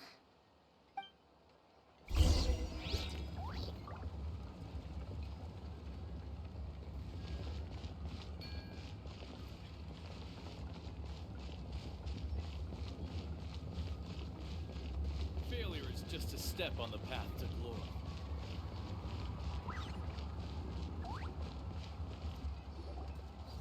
Why do my eyebrows keep twitching today?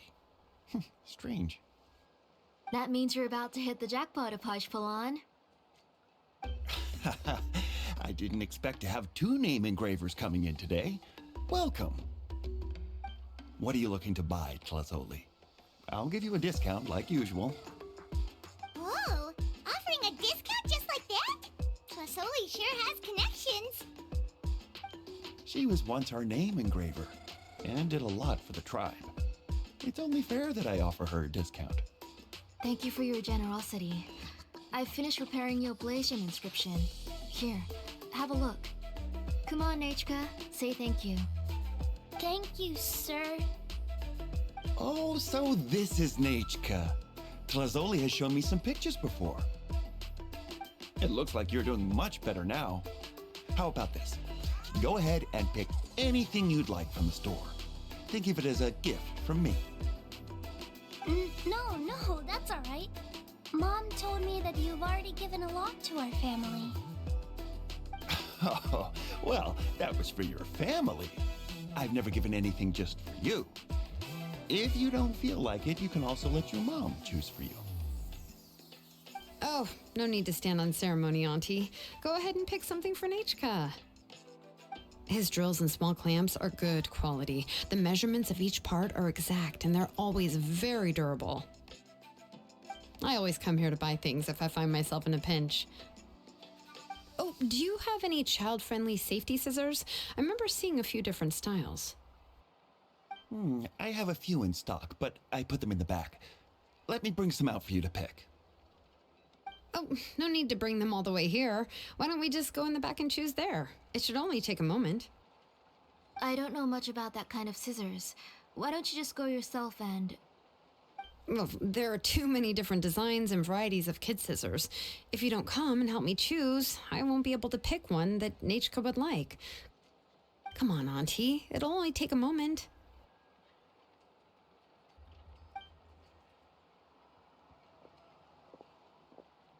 And there goes Shalon and dragging Tlasoli off to buy more stuff. Oh, what a busy day. I won't run off. Paimon, who's your favorite character in To Kill the Brave? Paimon's favorite? To Kill, of course. He went through a lot to rescue his family. In the old version of the story, he was never able to reunite with his family, but he was still really strong and fought as best as he could. What about you, Nachka? Which character do you like? I like Remark. Oh, the one who was possessed by Kuatlique, but never forgot his brother Tequil. He was also an amazing character. If it wasn't for his determination, both he and his brother would have been defeated by Kuatlique in the final battle. Of course! A story's only interesting if you can really get immersed in it. Hey, Nechka, why don't we play pretend? You can be Rima, and Paimon will be Tequila, okay?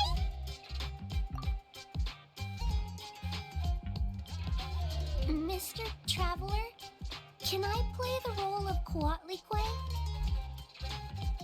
But isn't she the villain? In the old version, she even ate Reebok and took on his appearance.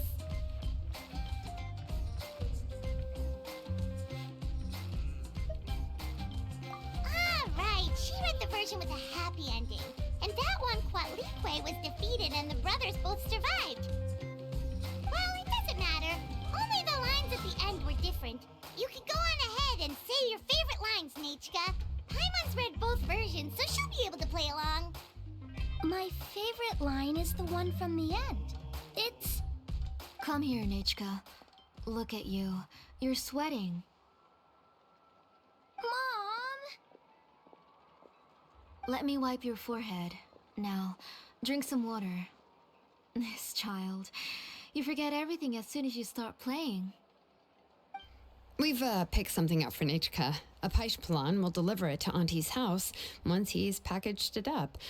How was Nechka? Oh, we were just about to get to the exciting part. Really? Oh, now that Paimon thinks about it, Shilonen has dragged Tlisoli away from us a couple of times now.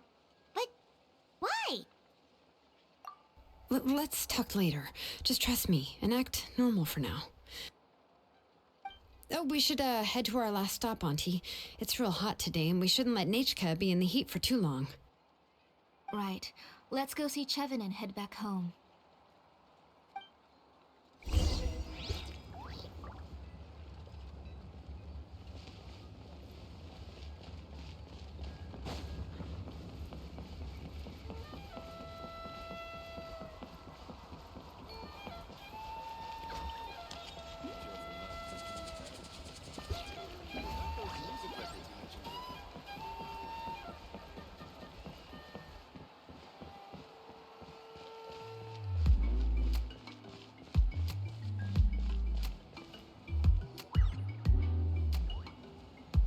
I finished repairing your Blaze Gem inscription, Chevin. I've also reinforced it so it shouldn't fall apart so easily now. Thank you. How about the volcanic crystal? Was it usable? Yes, thanks for that. You're welcome. I just want to see Nechka get better. Thank you, Miss Chevin. It's fine. Honestly, you're both too polite for your own good. I was wondering where you got the ore for such a large-scale Blaze Gem inscription. So you must be one of Auntie's accomplices, then. Oh, Shilonen. We already know what's going on. You had me worried there. I thought we'd been found out. We'd be in real trouble if Pakal ever got wind of it. To be honest, I won't be able to cover it up for much longer. I've been traveling away from home every few days, and the ore reserves have noticeably decreased.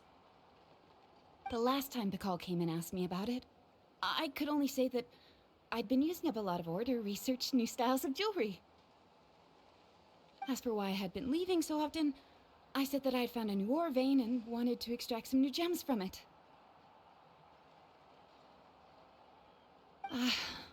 Sorry. I've been talking my head off. Please, come in and have a seat.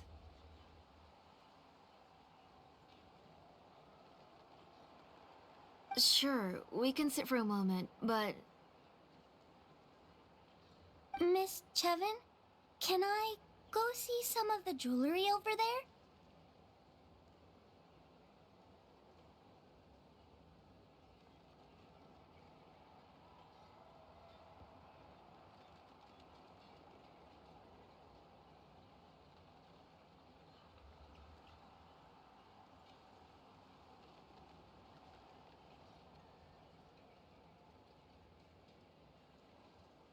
You mean Amisha's work? Sure, go ahead. Remember to stay in the shade as much as you can.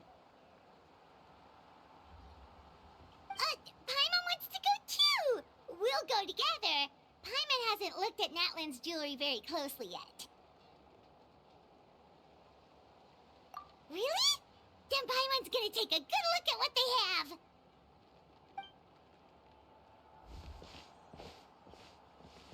You haven't bought any jewelry for a while, Auntie. Why don't you pick one out? Come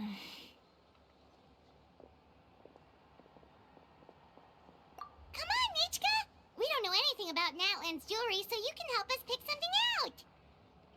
Mr. Traveler, Come here, Nachka. Huh? Sorry, Chevin and Shilonen, but it's already getting late. We should be heading back now. It'll be Nachka's birthday in a few days, and there's still a lot for us to do before then. No problem. I'll be sure to bring her some beautiful jewelry to celebrate. Mom,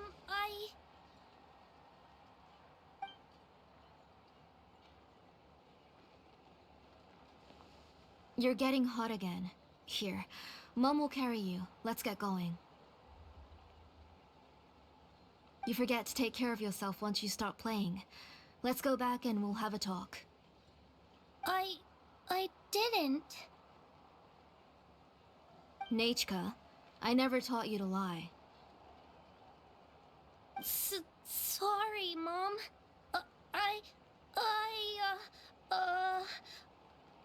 Nichka's looking at us. Paimon feels like something's not right. What should we do? No, Nachka was having so much fun today that she forgot the time. It's not a big deal. Let me help carry her home. I'm worried you would also have to recover if you carried her the whole way. No, it's fine. I'll carry her. Let's go, Nachka. It's time to go home.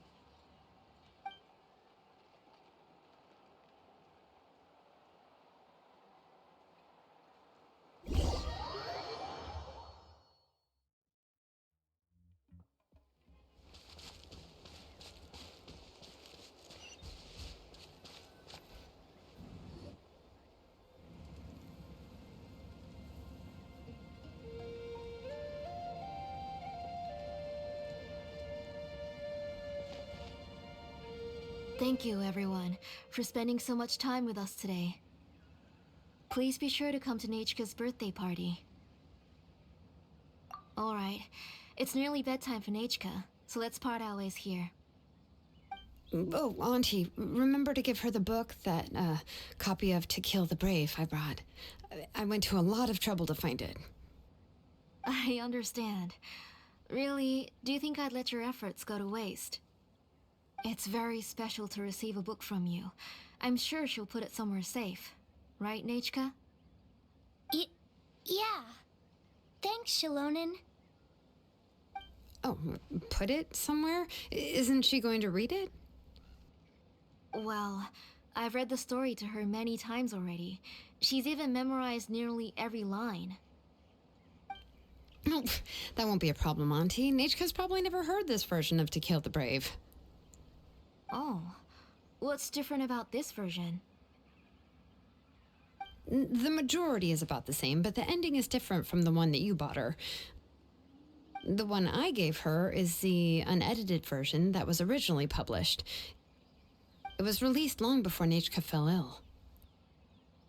Oh, but I remember you were never very interested in fairy tales, Shilonen. Huh. Well, I was just thinking that if what you said about Nachka's illness is true, she shouldn't be able to remember anything about her past before her illness. So, the ending to the original version of To Kill the Brave is also part of the past that she should have forgotten. In other words, if she hasn't recently read the old version of the story, then she shouldn't possibly know the ending, right? I don't understand. Why are you so concerned about the ending of this book? Even if she does remember the ending, what does that prove? Maybe she snuck out somewhere when I wasn't watching and read the first edition of the story. Yeah, okay, that is a possibility. After all, she does remember things that have happened recently. In which case, yeah, let's go ask around the tribe and see if anyone remembers Nachka reading the book. There are only a few shops in the tribe that sell books, or we can just ask Nachka where she'd read it. The booksellers all have inscriptions, so there's a chance that their memories... So, you admit that the inscriptions can affect the tribe's current memories? I was very clear that I would consider that a crime and would stop all work on it. There must be a few more books at home. I do not wish to see your blood be reduced to ash, but I have seen the light of your heart and spirit. I beg your pardon? Nachka, where did you read that book? Answer me. Go home, Nachka. Are you disobeying me? You're the one who wrote me the letter, Nachka. You're the one who wanted the book. Only you can speak for yourself. We're listening, Nachka. Right here, right now. Remember my name, brother. As long as you remember me, I will never have left. Silence. That's the line from the old ending. Nichika remembers it! I know everything. Shalonen, help me, please! Something's blocking the door! Get back!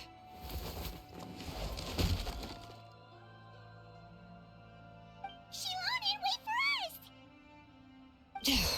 The tunnel is blocked. We can't go in. There might also be traps. Whoa. What are all those things on Nachka's walls? It seems Auntie put all the extra inscriptions she made here. If she's trying to finish that ancient name, there's only one place she could go. Come on, follow me.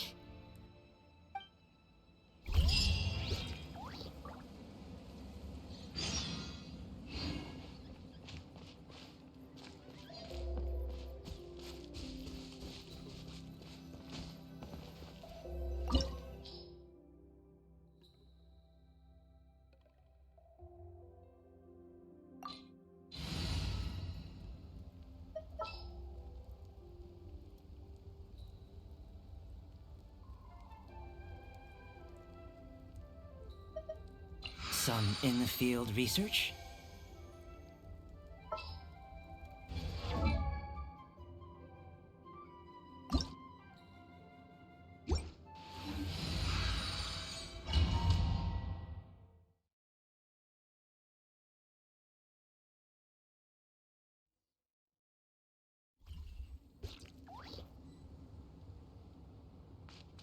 What is this place?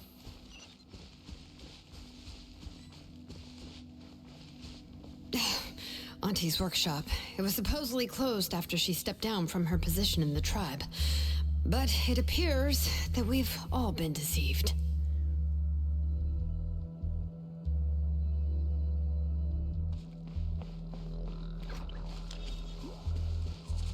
Why are there people up ahead? If you're up to shady business, you have to hire shady people to help you.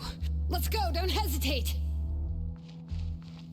Alright, let's finish this battle. Stick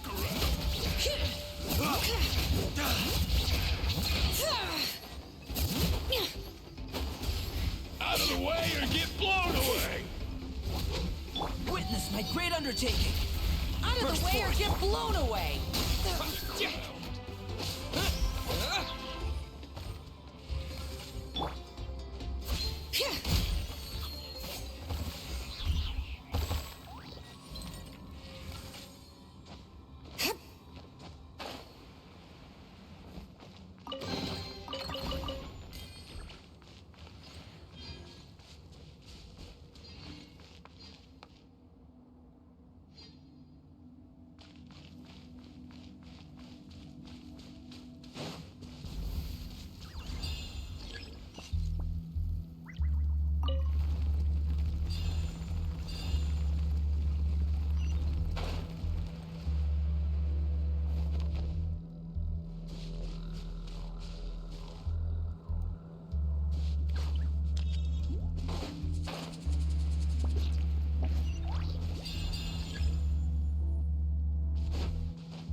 Bring it!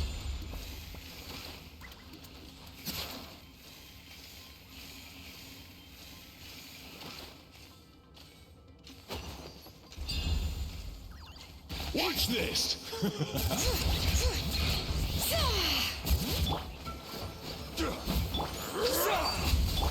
Live! Out of the way, or get blown away!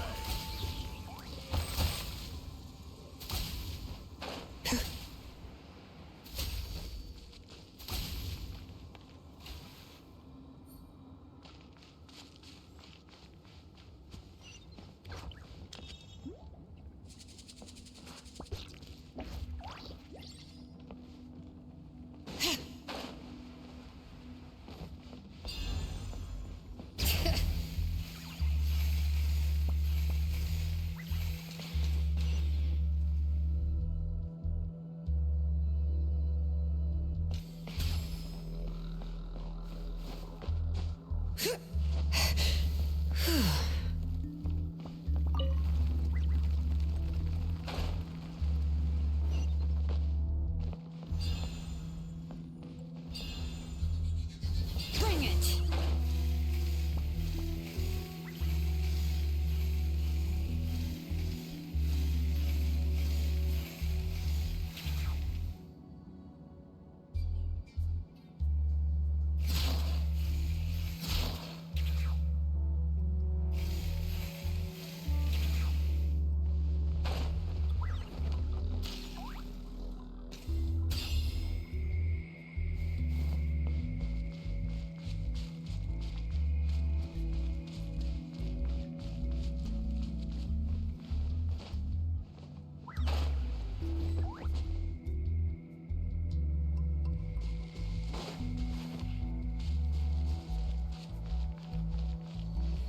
Alright, let's finish this fast. Stick around!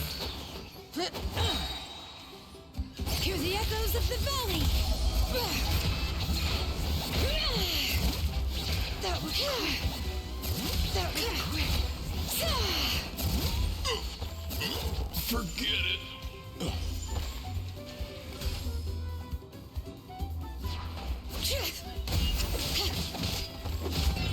Feel this ancient power. Yeah. Propagate!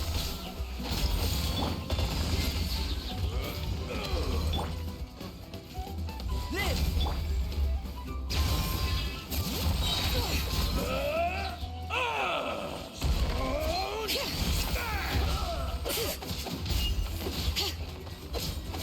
Bring it! The door's closed here too. Where should we go now? The transport system seems to still be functioning. Let's go look for the controls and get this cart running again. Maybe it can take us further inside.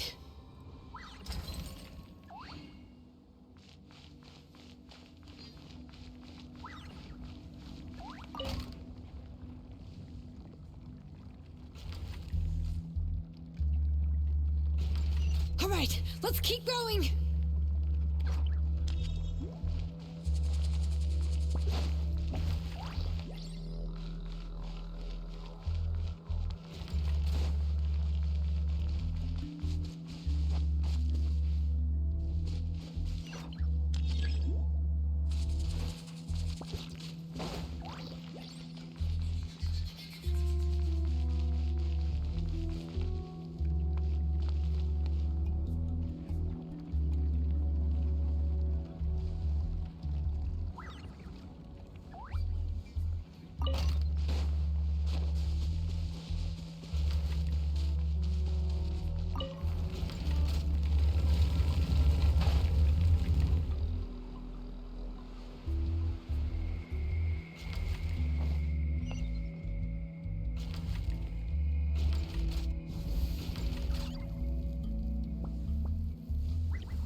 You got here quick.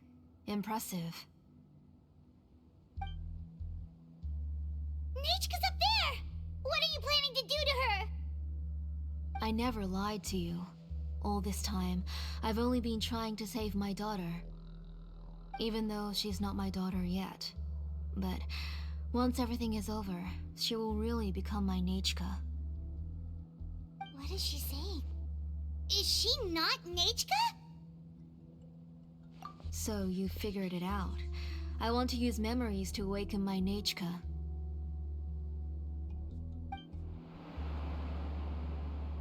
She has stayed in the Night Kingdom for far too long. She's afraid of the dark and cold. I'm the one who made her stay there alone, so I must bring her back. Don't worry, Nechka. Mom hasn't forgotten anything. She has always remembered your name. I'm afraid so. Then, who's that girl lying up there? She's a child from my tribe. Her parents were killed in the same abyss attack. But wouldn't you know it, her birthday is the same as that of my Nechka. I raised her and took care of her for many years. I thought that taking her in would help me feel better. I was so happy the first time she was willing to call me Mom. But then, I suddenly felt very, very scared. Is she really my child? My child's name is Nechka. It could only be Nechka. How could I be happy? My little Nechka is still waiting for me to get her home. As I said, I only want to bring Nechka back, even if it costs me everything. And now, the time has come for me to pay.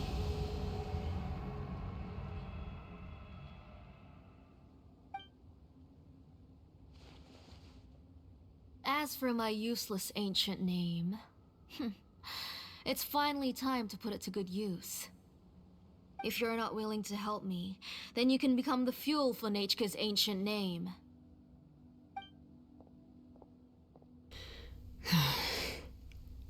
Shilonen, you have yet to make a move. I take it you're examining the inscriptions around you. It's no use. I've already set up the Blaze Gem inscriptions, and the engraving diagram has already begun to run. It's all thanks to your ideas. Now, the central inscription will finally become Nechka's ancient name. After Nechka returns, I'll make sure to invite you to her birthday party. You're not gonna go up there, are you?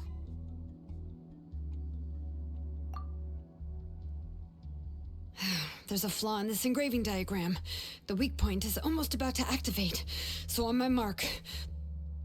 Don't worry, Nechka. Don't worry.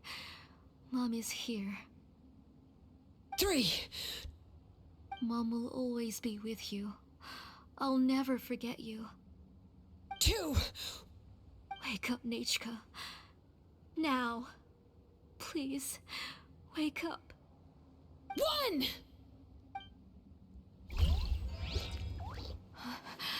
It's alright. It's alright. You'll see Mommy soon. Nechka.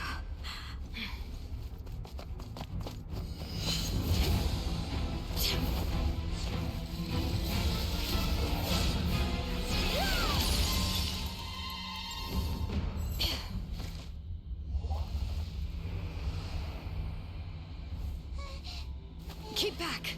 Those are distorted thoughts. And the mists are the thoughts' twisted cries. If you become tainted by them, they will control you, and you'll never be free again. Where are you? I don't want medicine. It hurts. It hurts. Why am I alone? Nechka, why? No more medicine. Will you stay with me forever? Please never leave me again.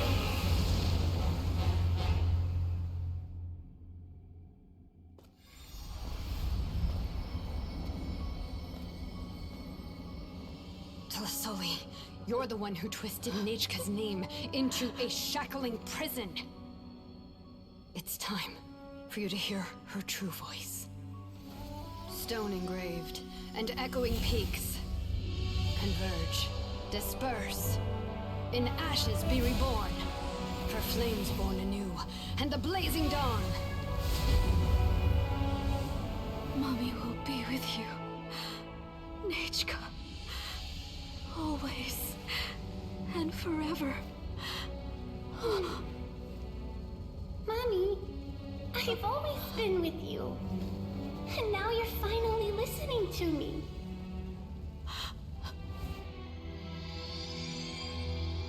The old hurts the new, as flowers shield the roots, so life ever cycles until we return to the loam.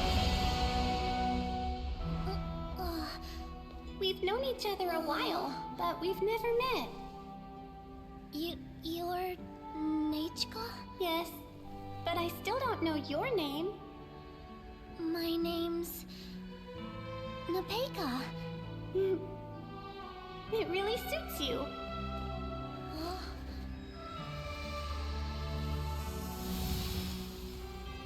Nepeka, I bless you from the past and wish that every day of your future will be filled with peace and happiness.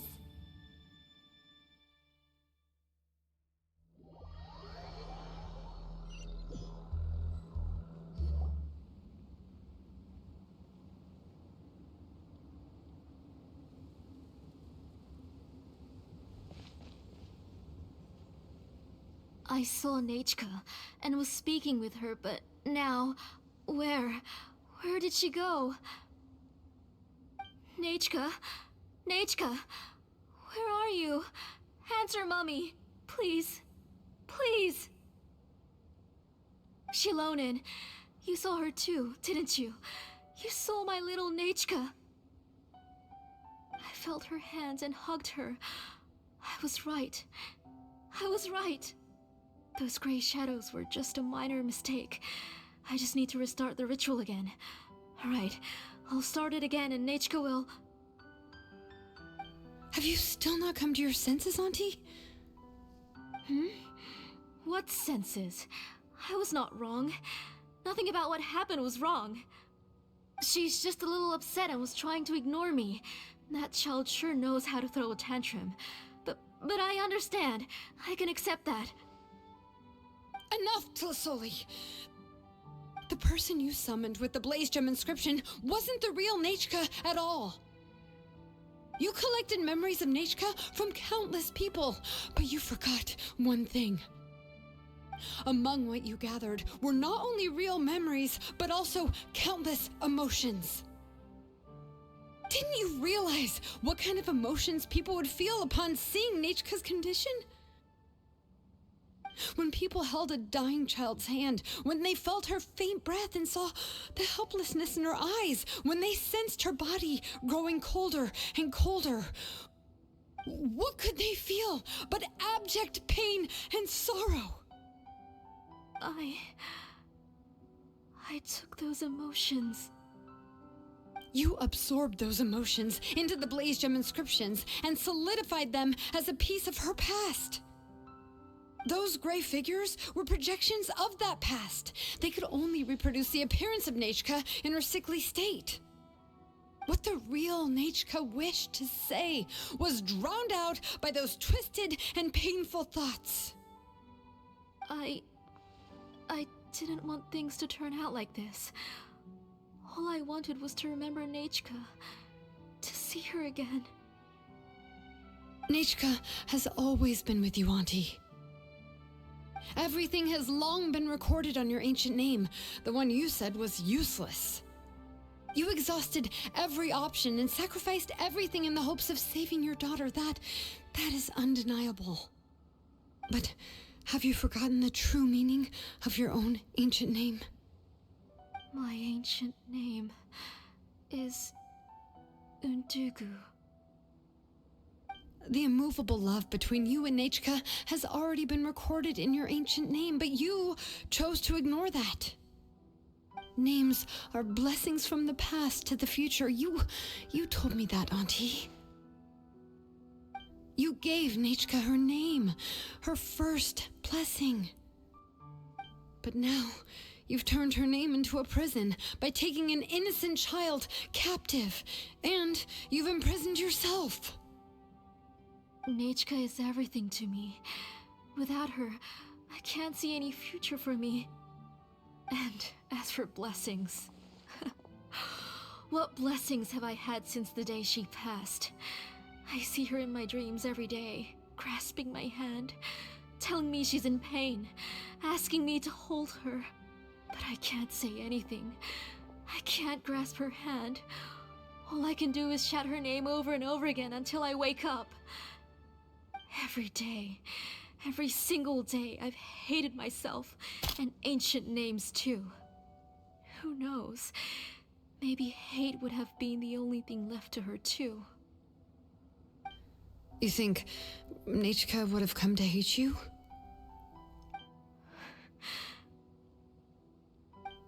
Auntie, do you still remember the last words Nechka ever said to you? Do you remember what her final words really were?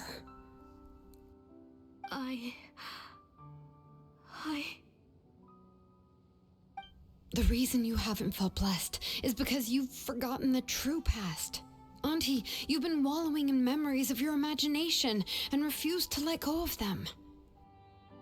A name without a past is nothing but a withered tree with no roots, rotting without a future. It's over, Auntie. It's all over now. Slowly now. Why don't you stay lying down? Oh, on second thought, this might not be the best place to rest. Shilonen, Nechka, Napecha can already stand now, so we made our way over. Thank you, Paimon and Mr. Traveler.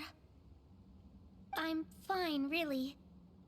The real Nechka helped me just now, so it doesn't hurt much anymore. That's good. If you became Nechka, then this story would really become the To Kill the Brave. This isn't the place to chat.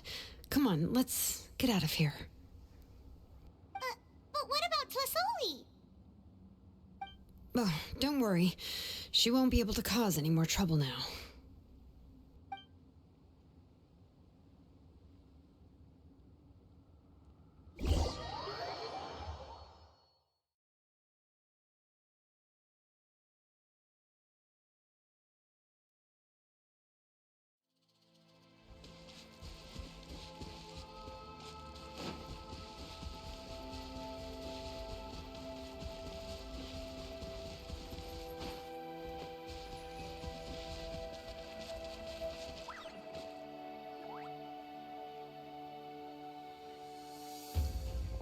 Alright, I've locked Auntie in the house with a few ropes. I'll take her to the tribe shortly to be punished for what she did. As for now, we can get away from the house and get some sun. After dealing with all of that, I'm completely out of energy. She's already planned out everything. Shilonen sure doesn't waste time. It's still so scary to imagine. Tlasoli wanted to turn her adopted child into Nechka, and she even nearly succeeded. Yeah, she was so cool in the final moments. She went right into action and took control of the situation instantly. Well, it's all thanks to Nepeka's resilience. She never gave up. If it weren't for her bravely trying to get help, then I wouldn't have noticed Auntie's plan so easily. It was thanks to all of you encouraging me. After all, this was already the last idea I could think of. I tried to get the attention of many others who visited before, but they were all either quickly whisked away by Tlasoli or simply refused to believe me. Even if I told them everything, Tlasoli would just blame my illness to cover it up. All she had to do was start to cry, and then the guest would try to comfort her, but completely forget about me. She would inspect all the letters I sent and any gifts I received. And then, if I didn't comply, she would force me to drink some strange medicine. It would put me to sleep for a few days, and it would be hard for me to remember anything. I would see a lot of weird things while I slept, and the walls around me would start talking. I would be so scared every day. If I wasn't able to get your help this time, I might have just given up. You have us now, Nepeka. If anyone dares to hurt you again, the Traveler and Shilonen will send them flying! Yeah. Sorry, I just can't help it. You are already super brave, and you even managed to call Shilonen for help. Oh, you definitely found the right person. Shilonen isn't the kind of person who gets distracted easily by crying. She pays attention when someone's talking and doesn't miss a beat. And it was because of your help that I was able to pick up on the details. Without you, it would have been extremely difficult for her to communicate that she needed help.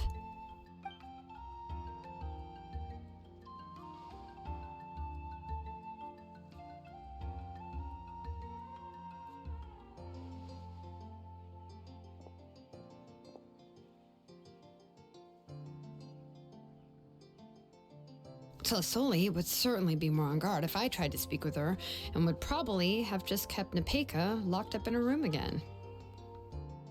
So we had a part to play too! But where did Tlisoli even get the confidence to try this scheme? When Nechka was alive, surely many tribe members would have tried to help her. Was she not scared that someone would realize that Nepeka wasn't Nechka? That's certainly a possibility.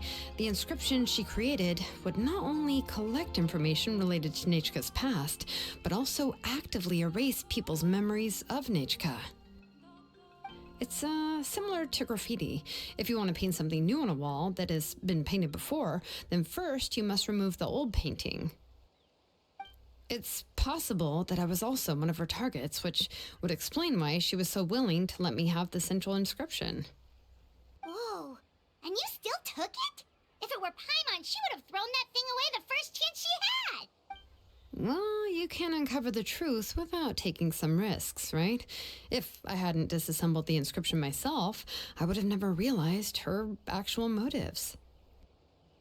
So you suspected her from the very beginning? Oh, no, she's my auntie after all. How could I have seen her as a villain from the start? The most I did was keep the possibility and a corresponding plan in mind, and it was just our luck that the worst-case scenario actually happened.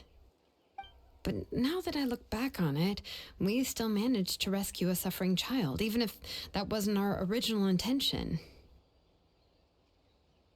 Anyway, I think we've just about summarized everything and praised each other enough by now. Everything is finally over, and Nepeka can finally be herself. So, what should I do now, Shilonen? You should do whatever you like, of course. No one's going to lock you up anymore. But I don't know what I can do. Everything I know is about Nechka. What she liked to eat, which flowers she enjoyed, how she acted and spoke. I'm not her, but I can only be like her. I don't know, Shilonen. I just don't know. Oh, don't worry, Nepeka. The Blaze Gem inscription isn't working anymore. No one will force you to be somebody else again. But I no longer remember anything about myself now besides my name. What if I never remember my life and lose all of my past? I'm scared, Shilonen. What should I do? Oh, don't cry, Nepeka.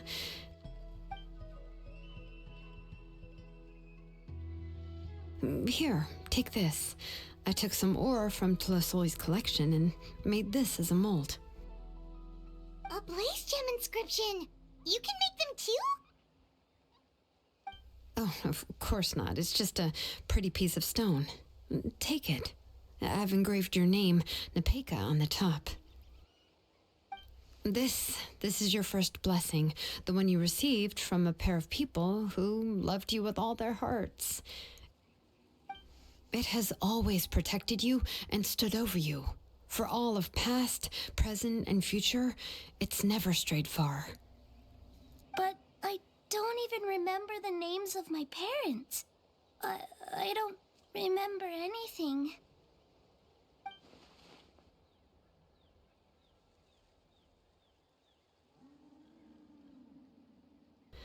Huh. I won't make any big promises and say everything will return to normal. I'm not sure what kind of future you will face. I can only promise that no matter what the future holds, your name will never fade. This is a blessing given to you by a name engraver.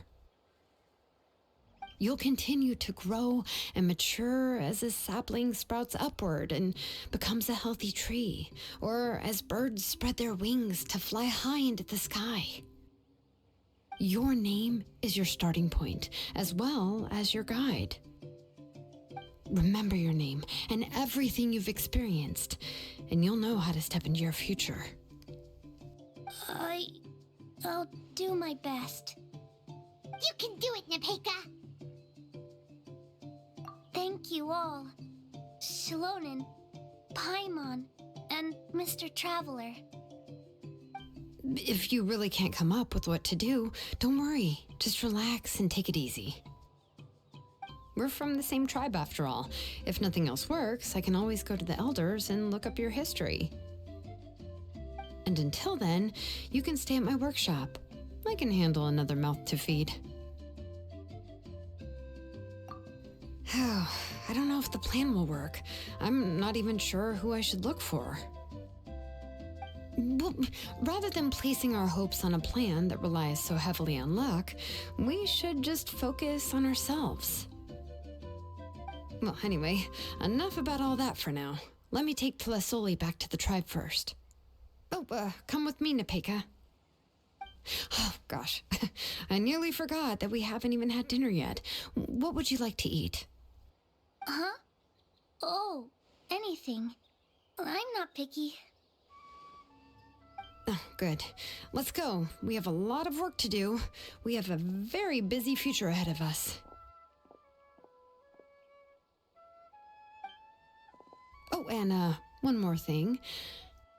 Happy birthday, Nepeka.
Oh, you're here. Everything's been taken care of now. I was just about to go have a rest. Well, the tribe is still discussing that. I mean, not many have ever used ancient names to commit a crime. Pakal will have a lot on his plate. What I do know is that Tlisoli's workshop will be closed permanently, and any remaining incomplete Blaze Gem inscriptions will be completely destroyed. And as for the completed Blaze Gem inscriptions, I'll be handling them, which, whew, yeah, yet another hassle to deal with. Anyway, at least her ancient name is fine. Otherwise, we'd have a real mess on our hands. Oh, and speaking of ancient names, I actually have some good news. The memories that were absorbed by the Blaze Gem inscriptions can be restored to their owners. Now, once all the Blaze Gem inscriptions stop working, the memories will return to their respective owners. Yeah, that's right. Wait, now that I think about it, in her attempt to get Nechka to come back, Auntie made the entire tribe forget about her. Now, Nechka really is gone, but everyone is about to remember her. What a bizarre turn of events. She's resting in my workshop. I contacted others from the tribe and told them about my plan to conduct an official investigation into her history. The tribe hasn't responded yet, so I'm planning to take her in for now and teach her some crafting skills. But that's for another time. For now, she should just rest and sleep. After all, she's got a busy future ahead of her.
moment of birth. To ashes!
on the road.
Give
me a moment to compose myself.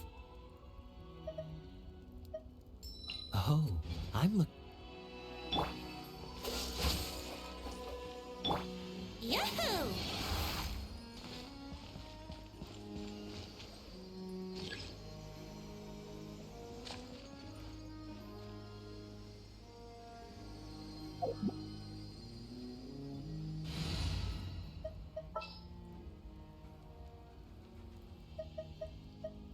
All right, let's go.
answer from this world?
keep this close.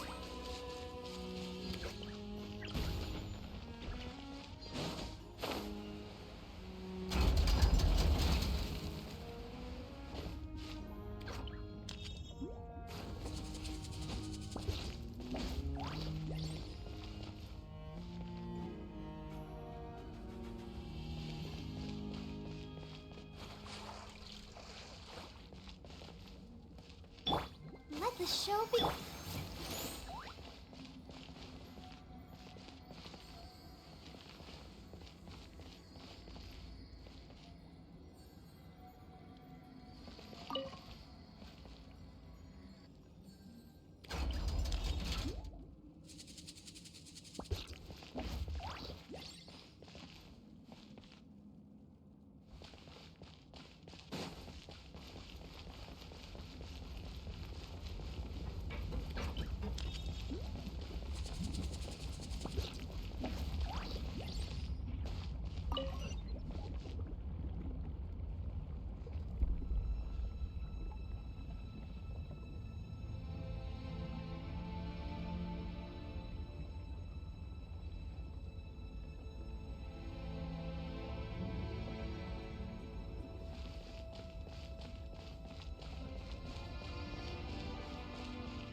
Report on the road.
As you wish.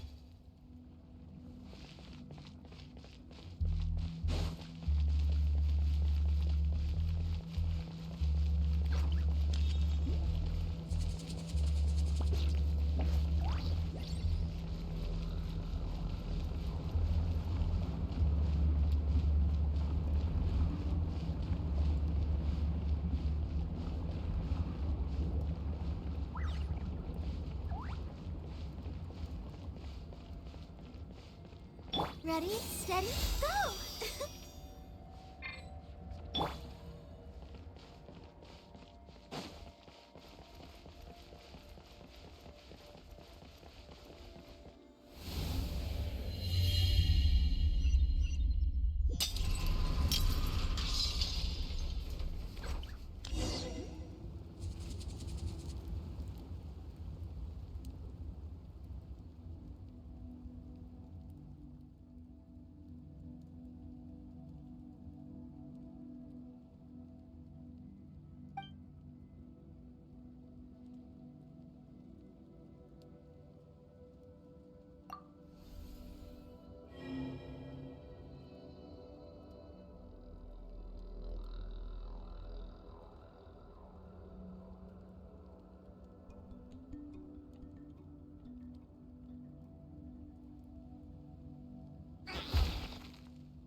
Let's stand as a dutiful maid would.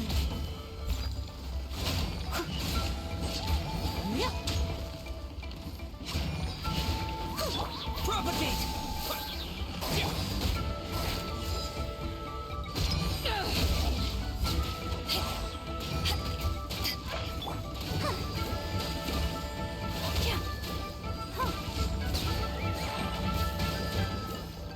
Let the show begin.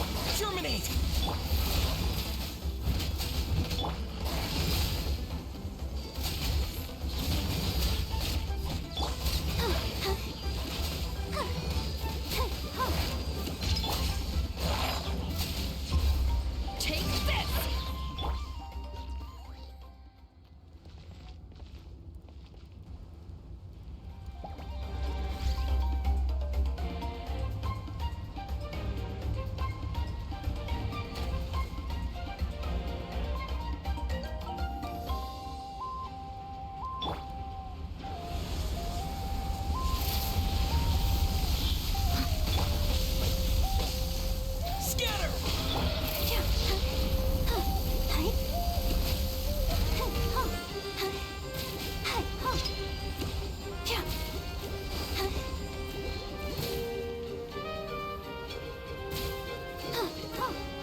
fall to me.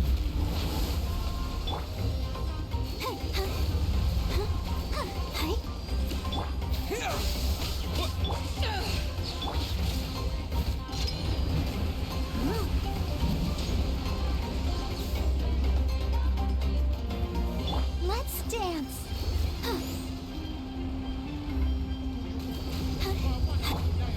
Propagate! Steady as stone. Eyes on me!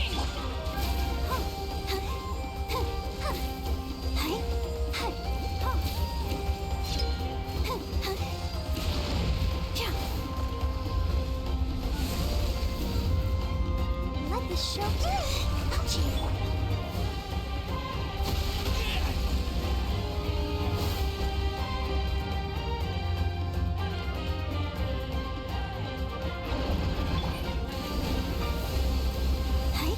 I must leave no stone unturned.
that as a yes. Aw, the Tomi-sor from earlier! It's really here! Then, let's go introduce ourselves!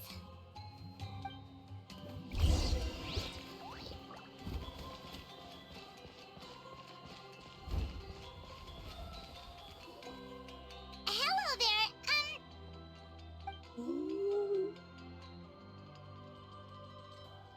Okay. Probably doesn't understand what we're saying.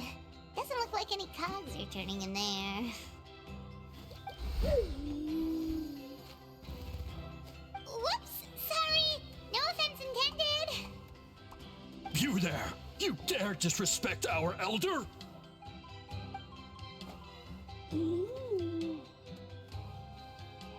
Oh, you mean... Oh, I see. Sorry, my mistake. Apparently you are here by invitation. In which case, it's my job to make you feel welcome. Some introductions are in order. I am Koholum, one of the priests of our tribe. And this is our Iktomisor elder, the great Tlapokpok Teets Tatel, a living totem among the masters of the Night Wind. Whoa, that's quite a tongue twister. In truth, we usually go with Elder Tlapo for short. You're welcome to do the same. Ah, I assume you're referring to our elder's special ability. Elder Tlapo has been alive for many centuries and harbors secrets that even we priests are at a loss to explain. So your reaction is entirely natural. But one thing I can say for sure is that Elder Tlapo has appointed the two of you to an extremely important task. For this reason, I would like to ask you to undergo a test. What sort of task? And what kind of test? If it's all right with you, I'll take you to see our chief. He's in a much better position to answer your questions. Okay, sure. Very well. Then please follow me. You can use this scroll to go directly to the obsidian altar, where the chief is. Don't worry, it's just one of the many mystical abilities of our tribe.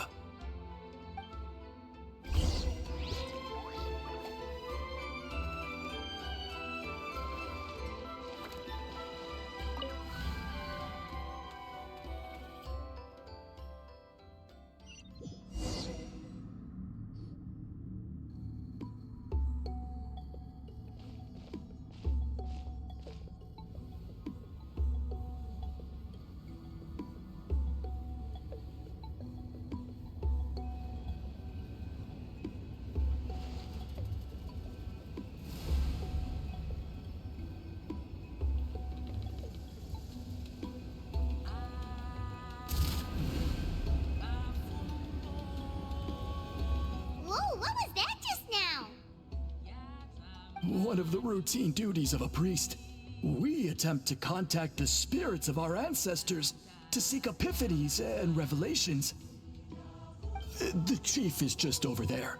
Please wait here while I have a word with him. I'll just be a moment. Well, the Masters of the Night Wind are definitely living up to their reputation as the mysterious ones.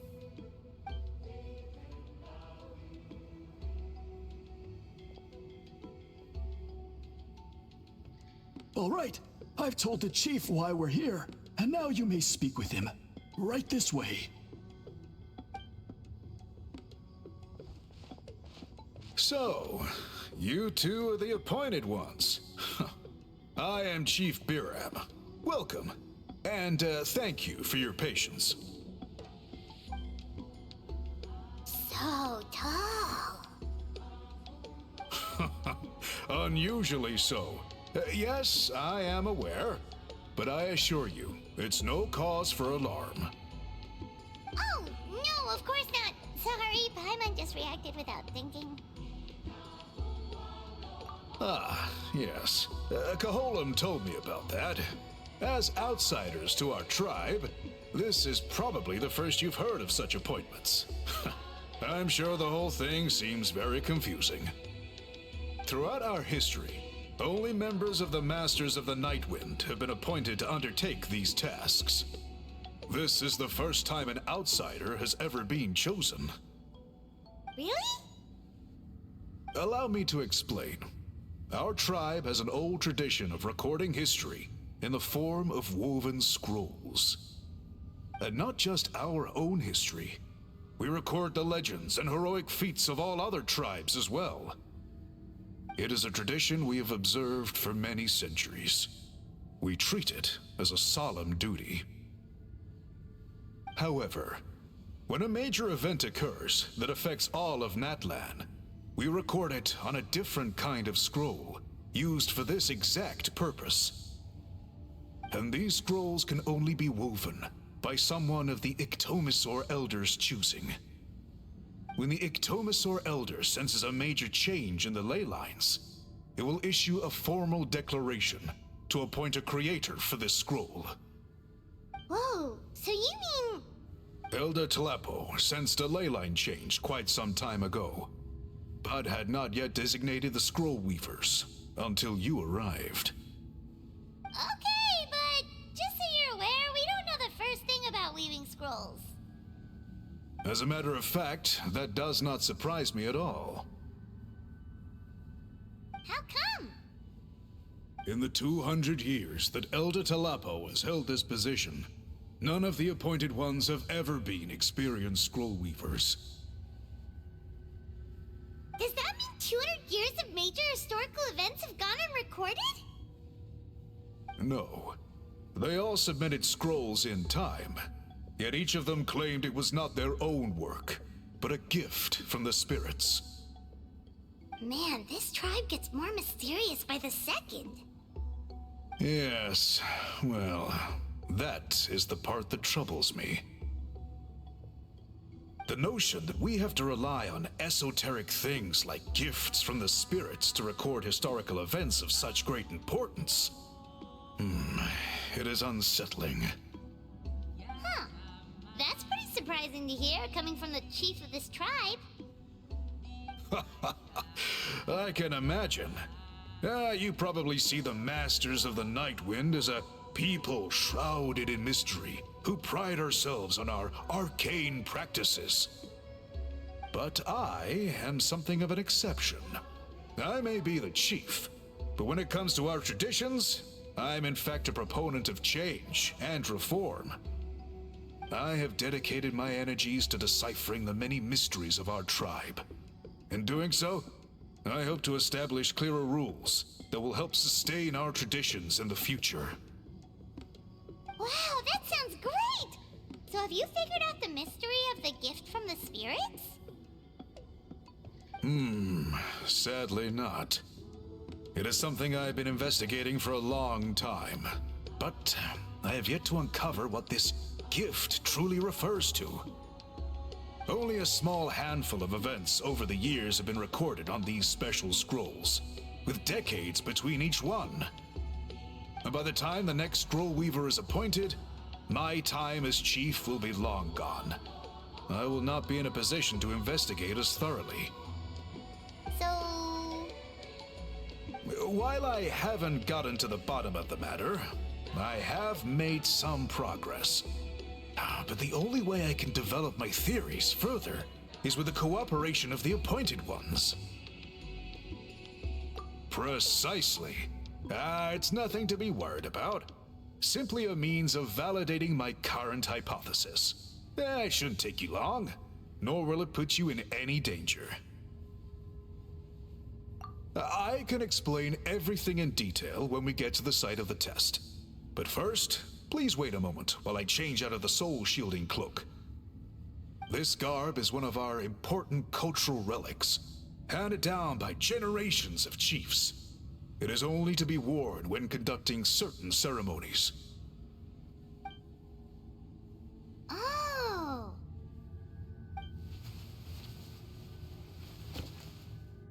Please, follow me.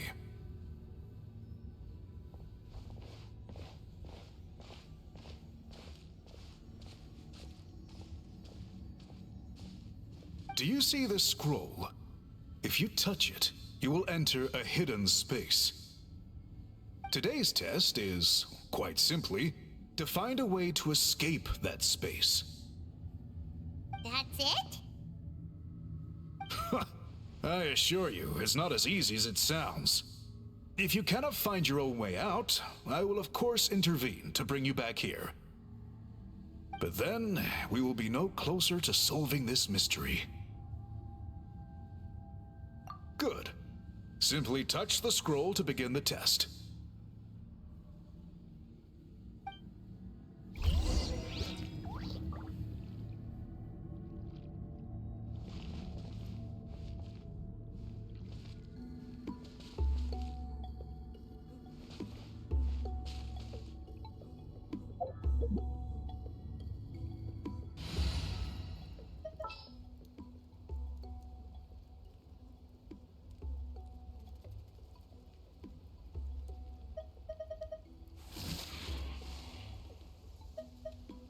Let's go.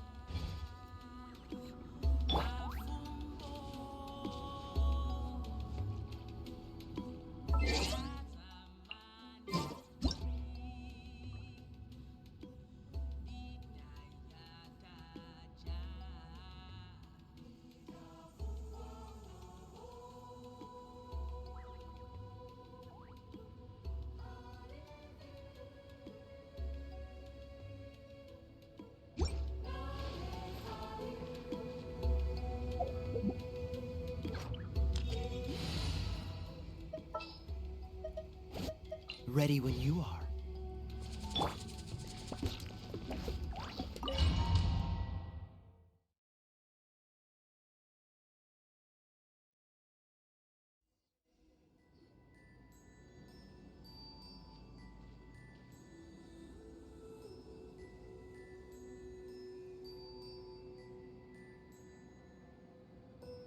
Whoa, we really did get teleported. It seems like this place is completely sealed off. Doesn't look like there's an exit anywhere. Let's take a look around and see what we can find.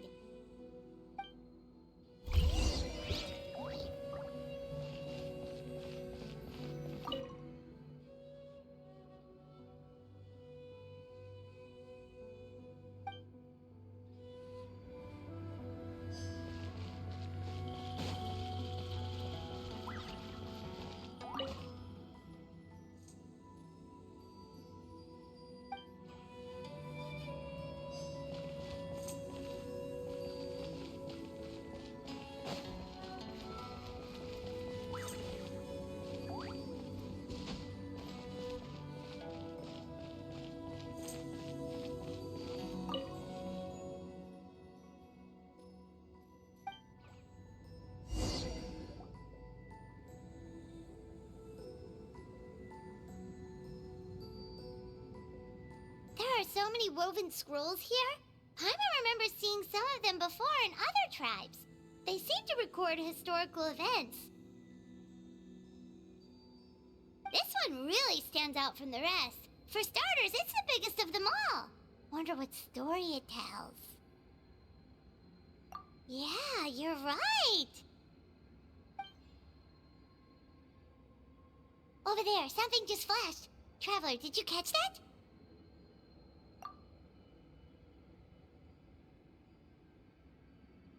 Oh, right. Paimon's with you.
We finally made it out!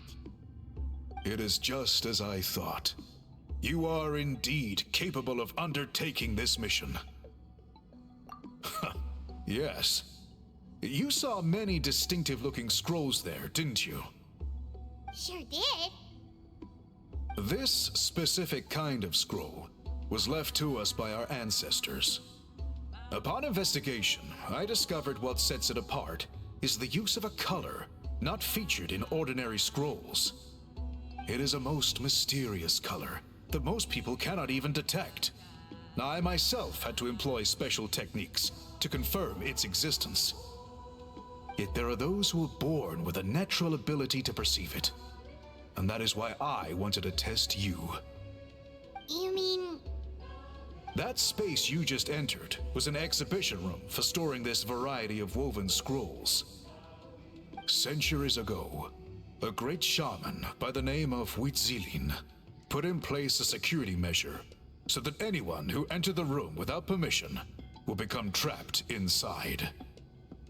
It exists to this day, and although I have not managed to decipher how it works, I have at least found out how to turn it on and off.